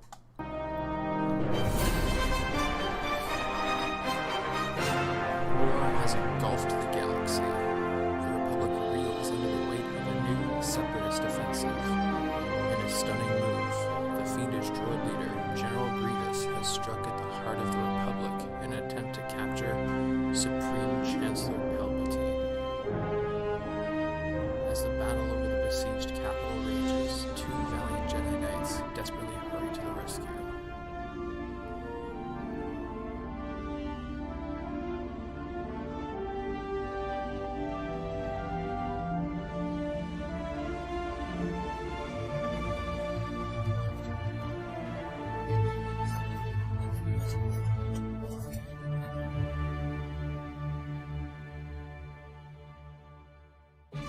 We open with a shot following two starfighters, belonging to Obi-Wan and Anakin, as they travel past a Republic cruiser and then emerge into a massive space battle over the Republic capital of Coruscant. The Separatists have launched a major offensive, striking at the heart of the Republic, and we spend 2 or 3 minutes with the two Jedi as they fight their way through waves of droid ships towards the surface. We then cut to the Senate building, where Chancellor Palpatine sits, calmly observing the battle. Moments later, Jedi Masters Mace Windu and Shaak Ti, along with several knights and a contingent of clones and Senate guards, enter. They inform the Chancellor that he must evacuate immediately, but he assures them that he is quite safe here. Suddenly, the glass shatters and something flies in through the window, and the imposing form of General Grievous towers above the others in the room. He ignites a pair of lightsabers as Shaak Ti pulls the Chancellor to her, and as she and the other Jedi flee, Grievous begins slaughtering the guards. We follow the Jedi for a minute or two as they run and General Grievous pursues, but eventually the droid leader corners them, and here we get to experience the devastating effectiveness of his combat technique. In quick succession, he defeats the Jedi Knights, and then, when Mace Windu and Shaak Ti are struggling to hold him off, he utilizes his extra arms, wielding 4 lightsabers, overpowering Windu and killing Shaak Ti. Carrying the Chancellor off, he races to a shuttle only to be confronted by Windu, who manages to crush his chest with the Force just before the vessel takes off. Back in space, Anakin and Obi-Wan are working effectively together, and manage, with the aid of a squadron of clone ships, to destroy a Separatist cruiser. Just then, they receive a transmission that General Grievous has captured the Chancellor. Anakin immediately becomes distraught, showing us how much he values his friendship with Palpatine, and the two hurry after Grievous's shuttle, managing to slip inside his flagship's hangar right after the smaller craft containing the droid general and the captive Chancellor. Once on board, the two Jedi fight their way through numerous droids before coming to a larger room. I like the fact that it's not just a pre-captured Palpatine. It's like General Grievous is a follower and apprentice of Count Dooku, and he's fulfilling that assignment, and now the Count Dooku encounter makes a lot more sense. Man. It's interesting. The one piece I don't follow is how they picked up on how they saw... Is he saying that he sensed General Palpatine and that's why they followed? General Palpatine. Chancellor Palpatine, and that's why they followed? Let me just hear that again. Anakin immediately becomes distraught, showing us how much he values his friendship. Just with the aid of in space, Anakin and Obi-Wan are working effectively together, and manage, with the aid of a squadron of clone ships, to destroy a Separatist cruiser. Just then, they receive a transmission that General Grievous has captured the Chancellor. Oh, it's a transmission. I missed that. Anakin immediately becomes distraught, showing us how much he values his friendship with Palpatine, and the two hurry after Grievous's shuttle, managing to slip inside his flagship's hangar right after the smaller craft containing the droid general and the captive Chancellor. Once on board, the two Jedi fight their way through numerous droids before coming to a larger room, where they find the Chancellor strapped to a chair. As they move to free him, Dooku enters the room, and we get a little back and forth between him and the Jedi before the trio ignite their lightsabers. In the duel that follows, we see that together, Anakin and Obi-Wan are roughly evenly matched with the Sith Lord, but eventually Dooku manages to fling Obi-Wan across the room using the Force, knocking him out. At this, we see Anakin grow angrier, and he rushes at Dooku, slashing with more fury. Dooku seems surprised as Anakin fuels himself with rage, and Palpatine's face takes on the hint of a sinister smile as he watches. Eventually, Anakin manages to sever Dooku's hands, holding both his lightsaber and the Sith's to Dooku's throat. Here, as Dooku kneels before Anakin, Palpatine intervenes. "I never doubted your abilities for a moment, Anakin." He then glances briefly at Obi-Wan, who is still unconscious. "Now, kill him." As Anakin looks to Palpatine, shock flashes across Dooku's face. We then see him move to speak, but Palpatine's hand shifts subtly, and Dooku's words seem to catch in his throat. Palpatine's expression grows more severe. "He's too dangerous to be left alive, Anakin. Think of how much power he has already managed to amass. If we let him stand trial before the Senate, who can know what might happen? Long have his agents worked to undermine our system from within." Anakin replies that he shouldn't do it, that it's not the Jedi way. "It is too great a risk, Anakin. We can deal a severe blow to the Separatists, right here, right now." Do it. Think of how many people might be saved. For what? The life of one traitor? Anakin severs Dooku's head, and then frees Palpatine from his restraints. When he expresses doubt over the righteousness of his actions, Palpatine lays a hand on his shoulder. "Things are not always so clear in times of war, Anakin. But search your heart, and I trust you will find that you have done a noble deed this day." I like the manipulative writing here. I like the tactic of just playing off that he's not angry and trying to channel that anger out of Anakin. It's fine. It's just everybody loves to do it. The two then help Obi-Wan recover, and together the three head for the exit. Meanwhile, General Grievous, spotting them on displays from the command bridge, heads off to confront. I also like how he omitted Palpatine urging Anakin to leave Obi-Wan behind. That would be such a giveaway. Them alongside a number of his Magna Guards. We return to the trio navigating the corridors of his ship, heading for the hangar bay. Turning a corner, they come face to face with the droid general and his retinue. Obi-Wan and Anakin ignite their lightsabers and begin battling the Magna Guards as Palpatine stays behind them. Just then, the ship shudders from an impact, and Anakin says, "I've got an idea." Before Obi-Wan can stop him, he signals for the nearby Republic cruisers to open fire with all batteries on Grievous's flagship, and the vessel begins shaking violently. Taking advantage of the distraction, the three hurry to the hangars and board a shuttle as Grievous flees via an escape pod. As our heroes descend towards the surface of Coruscant, Palpatine thanks the two Jedi, focusing his praises on Anakin, and we get another show of the latter's skills as a pilot. In the aftermath of the attack, we get several shots of the people of Coruscant cleaning up and rebuilding following the conclusion of the battle. We then cut to the halls of the Senate building, where Palpatine and Anakin are walking amidst a group of senators. As some of them wonder how the Separatists were able to muster for a strike at the heart of the Republic, the sounds of a commotion break out, and we then see Mace Windu, Saucy Tin, and other Jedi arresting yet another member of the Senate, charging him with being in league with a Sith Lord. The other senators are visibly unsettled as they watch the proceedings, and mutter amongst themselves. Palpatine turns to Anakin, his face suddenly grim. "These are dark times indeed. It seems some of the members of your order have grown rather overzealous in protecting their own power." Anakin stares after the retreating Jedi, and then complains that the Council still refuses to make him a master, despite all he has achieved. "They fear me. I can see it in the way they look at me." He goes on to say that if he were made a master, he would finally receive full access to the Jedi archives. As they speak, the group approaches Padme, who steps out and smiles. Anakin pauses when he sees her, but a worried look comes across his face. Palpatine, standing at his side, notices this. "I am afraid those with power will always guard it jealously against others who might supplant them. Such is the nature of things. I suppose, for all their preaching, in this regard the Jedi are not so different from the rest of us."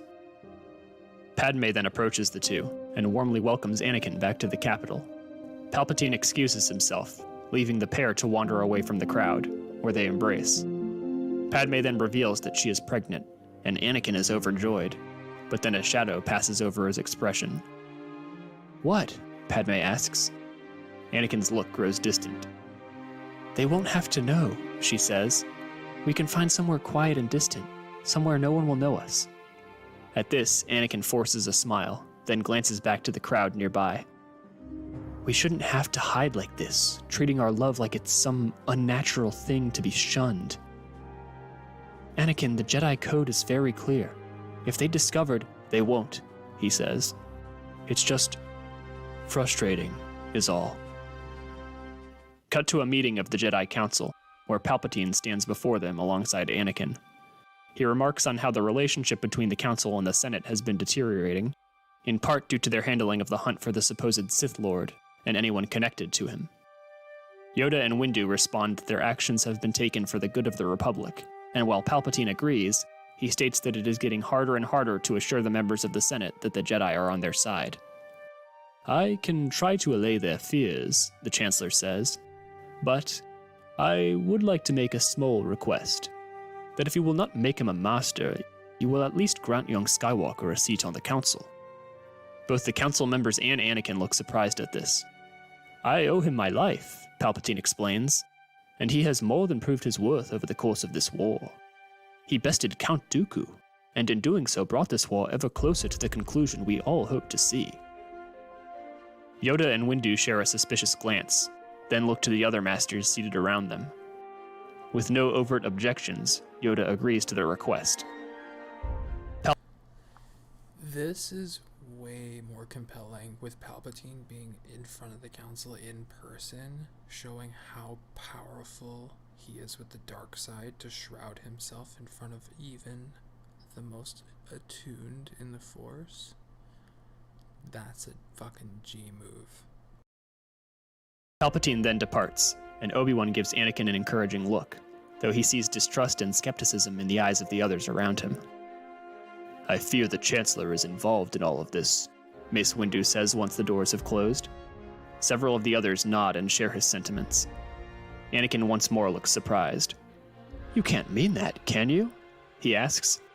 The Chancellor's leadership has kept the Republic intact. And amassed power for himself, Yoda responds. The Chancellor trusts you, Mace Windu tells Anakin, and that gives us an advantage. We would like you to keep us informed of his activities. Having the council ask Anakin themselves. I like this. Anakin looks taken aback. You want me to spy on him? He asks. To observe, Windu answers, and report anything suspicious back to us. Make no mistake, young Skywalker, these are dangerous times. Anakin grimaces, but ultimately accepts the task. As he departs, Yoda watches him closely. That night, as he lies asleep next to Padme, Anakin tosses and turns, mumbling. We see flashes of his nightmare, where he glimpses Padme suffering and calling out for him, as he shouts back for her. Looking around for help, he sees the Jedi watching him with disdain, and one by one they turn their backs and walk away, until only Obi-Wan remains.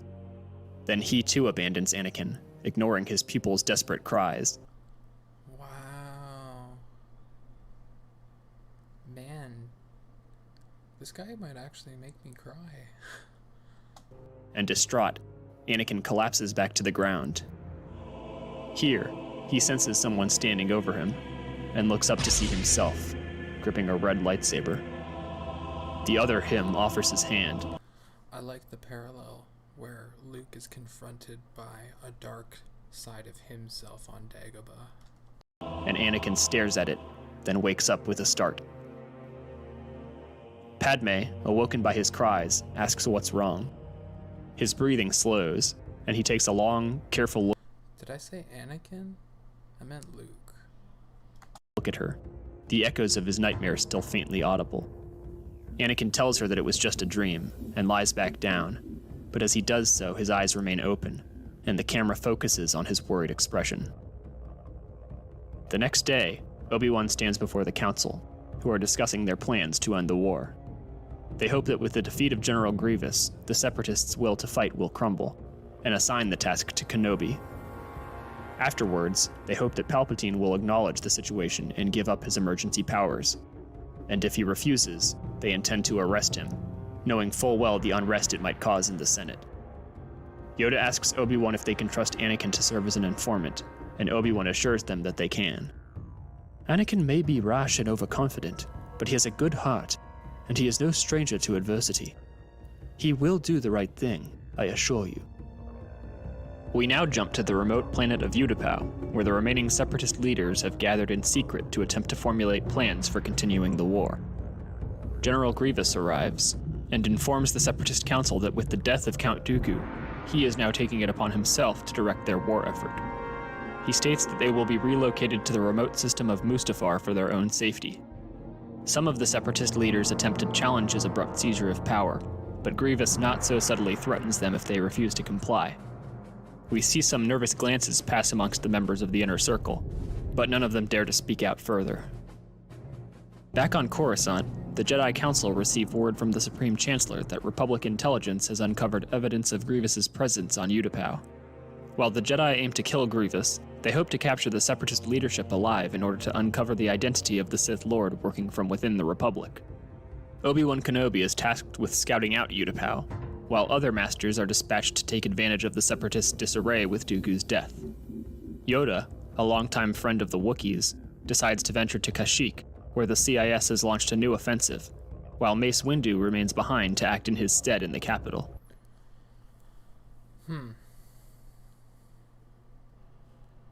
So, They're just gonna make Anakin stay put? Just like the regular movie? Interesting. After we get a brief scene of Anakin and Padme interacting in their shared dwelling place, with Anakin worrying over his wife and her pregnancy, he then meets with Obi-Wan, who informs him of his new assignment.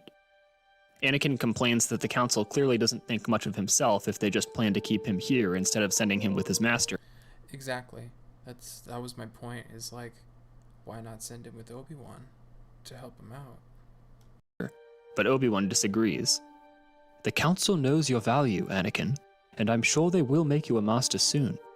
You are still young, but you have a bright future ahead of you. I know I haven't always been the best teacher. I know, like, this is just a fan-made thing, but he's saying that you have a bright future ahead of you twice in a row? I feel like there's a better, like, the bright future ahead of you made sense in the beginning. After everything he's achieved and certain things he's committed with, like, defeating Count Dooku the way he did, although Obi-Wan didn't witness it, the fact that he was forced to kill is probably weighing on Anakin's mind. So, I feel like the approach to this speech could have been not more detailed, but more, I don't know, a little bit more tailored to, like, his clear demonstration of experience. Teacher. He turns away. If Qui-Gon was still here. Anakin dismisses his concerns and forces a smile. Good luck, Master, and may the Force be with you. As Obi-Wan departs, Anakin watches him go, and a troubled look returns to his face. We see Obi-Wan preparing for his mission, speaking with a group of clone ARC commandos and Commander Cody, and then cut back to Anakin, who meets with Palpatine in his office in the Senate building. Anakin tries to appear calm and collected, but Palpatine can clearly sense that something is amiss. Eventually, he asks what is wrong. As the camera focuses on Anakin's face, we see brief flashes of his nightmares, of Padme suffering and him yelling for her, of the Jedi turning away from him, and then of the shadowy version of himself clutching a red lightsaber. Anakin looks up at Palpatine. I'm just afraid. There's someone I care about, and I worry that I won't be able to protect them. Palpatine watches him knowingly, then invites Anakin to sit beside him.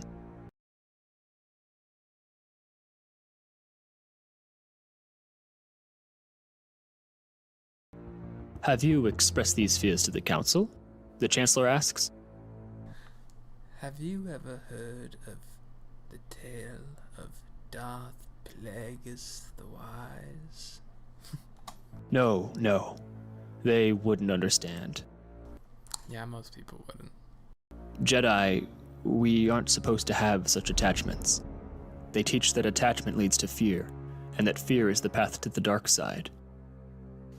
And do you believe that? Anakin looks back at him, hesitant. I don't know. Yes, well, the Jedi Code doesn't leave much room for debate or dissent, now does it? Palpatine asks rhetorically. They tell you that this leads to the dark side, but what do you know of it?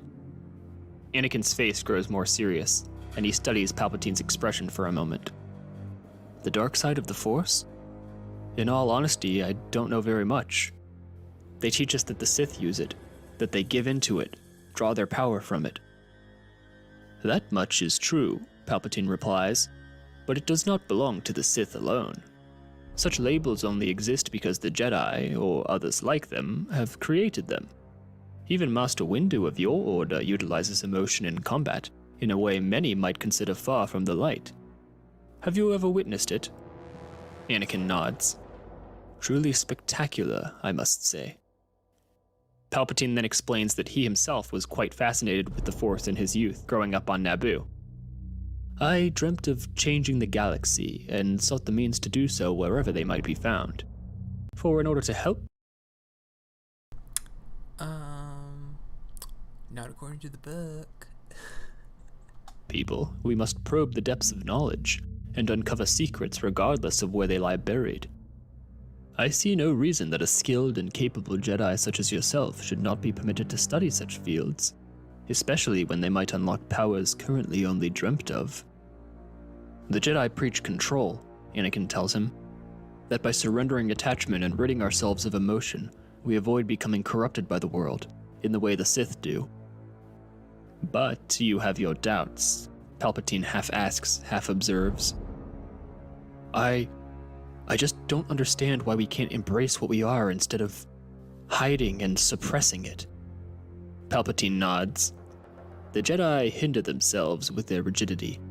They are the guardians of peace and justice in the galaxy, and yet they strive to live above the rest of us. In doing so, they forsake things no living being should be deprived of.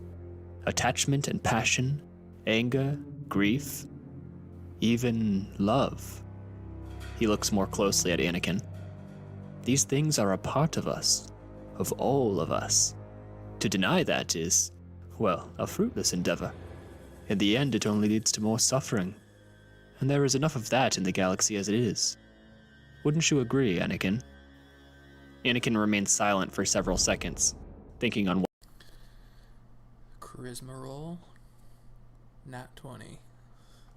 what has been said, as we see flashes of various scenes, of his mother dying, of him slaughtering the Sand People, of Dooku severing his hand, and of him embracing Padme. Then, he hesitantly asks, "What do you know of the Sith?" Of the Sith? Well, I could tell you in an academic sense of their rise and fall, of how supposedly some now lurk in the shadows, advancing some nefarious agenda. But who can truly say how much of it is fact and how much myth, or even lie? The Jedi eradicated the Sith thousands of years ago, and as all who work in politics well know, history is written by those who triumph. Perhaps the Sith really were a vile threat, a sinister cabal who sought domination over all the galaxy. Or perhaps the Jedi and the Sith are merely two different ways of viewing the world, neither truly good nor evil. He slowly looks to Anakin, and the camera rests on the troubled Jedi as he ponders the Chancellor's words. We now... So you're the Sith Lord.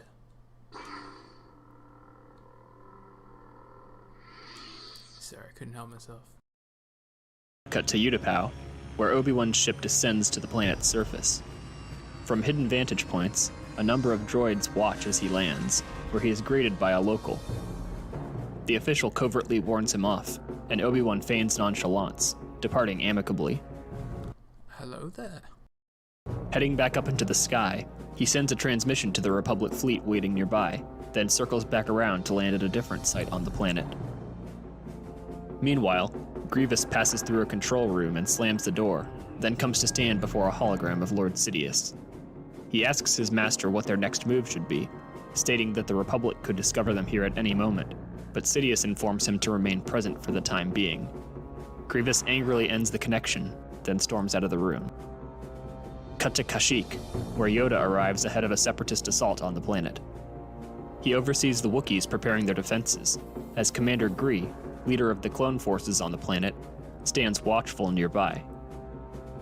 Back on Coruscant, Anakin returns to his apartment with Padme. He tells her that he wishes they could declare their love publicly, but she once more warns him against it, instead hoping to find somewhere nice and quiet to settle down and raise their family. But Anakin resents that he cannot have both that life and this one.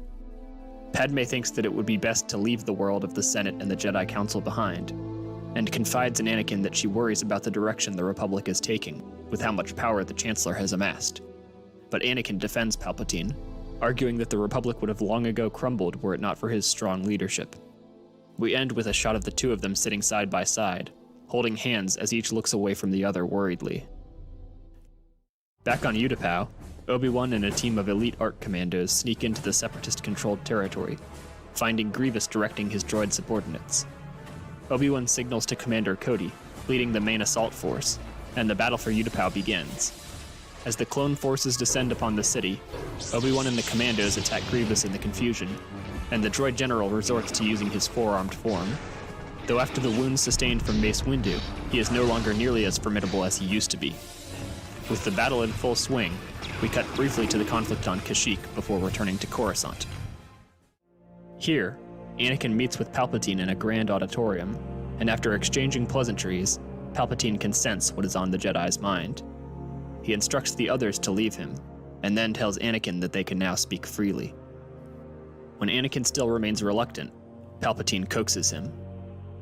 To tell you the truth, Anakin, I have come to share many of your doubts in the Jedi.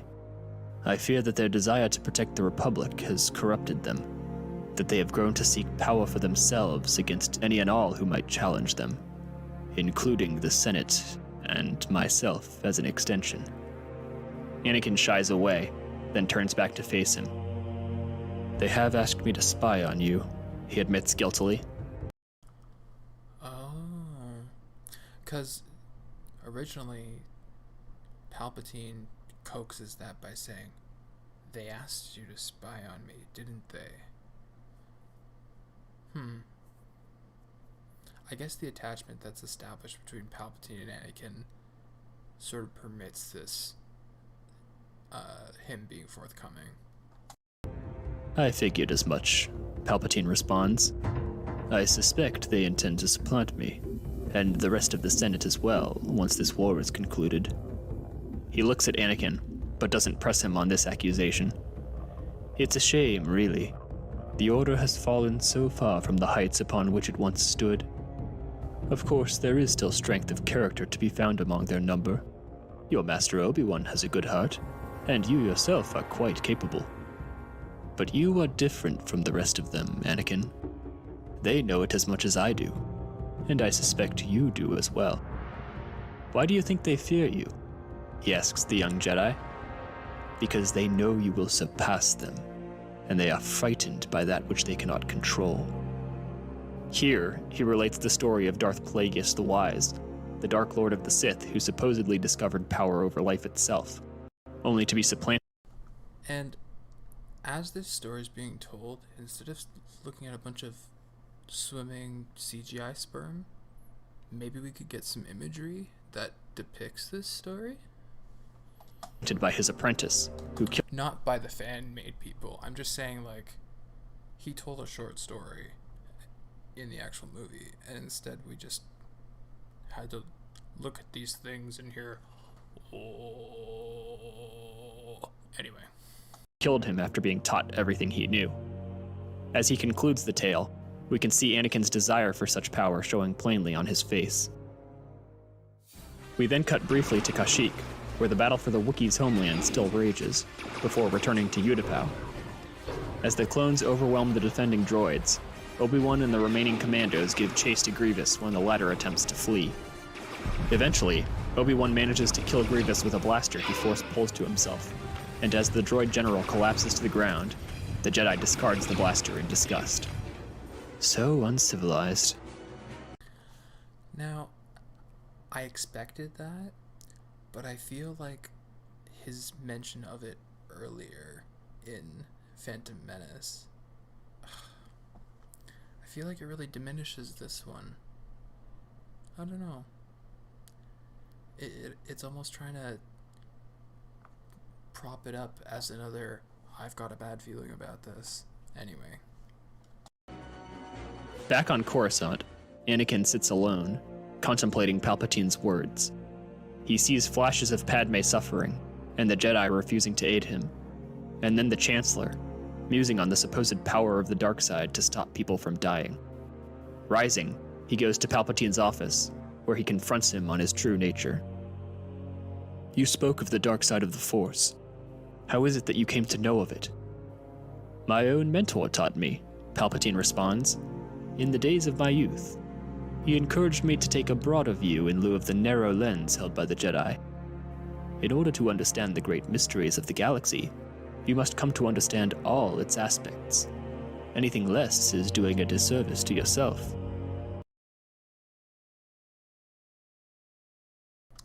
I'm still dwelling on my comment, and I'm just thinking, like, you could take the earlier one of so uncivilized and exact same line reading, but how about Beric? That would be fine. Anakin stops pacing and glares at him. It's you. You are the Sith Lord. Palpatine remains stoic. Even if I was, would that not give proof to the lies of the Jedi?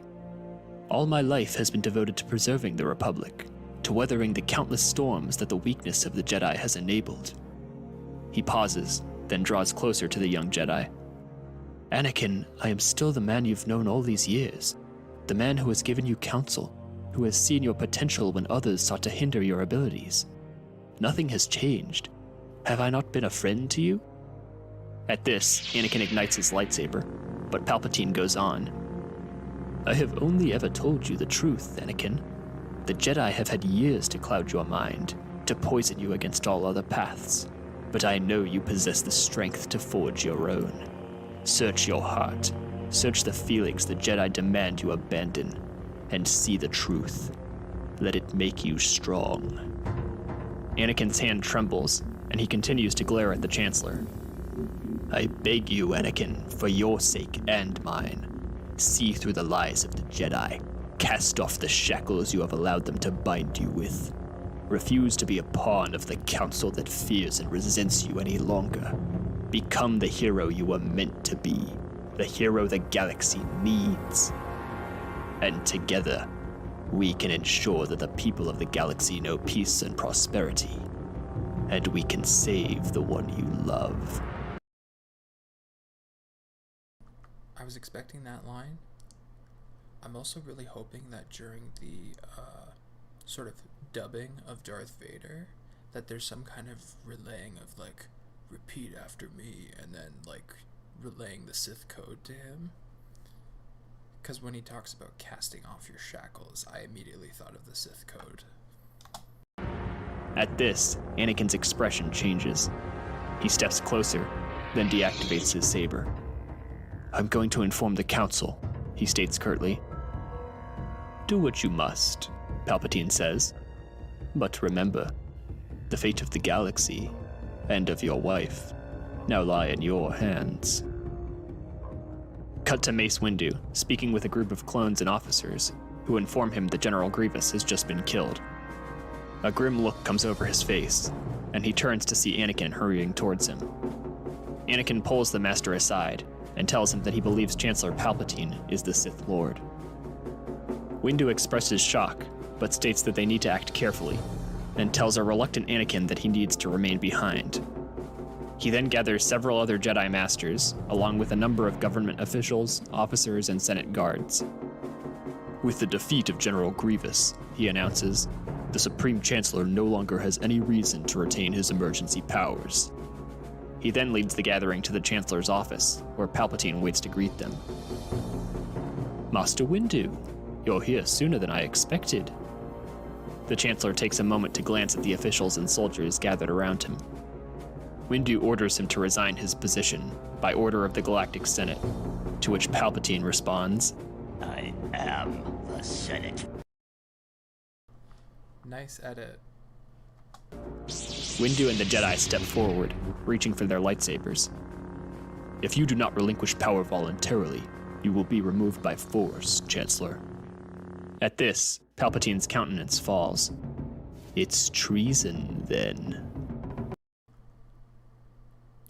Well, I mean, that's the same line from the movie. Why not put that one in? As he says this, it was a good delivery.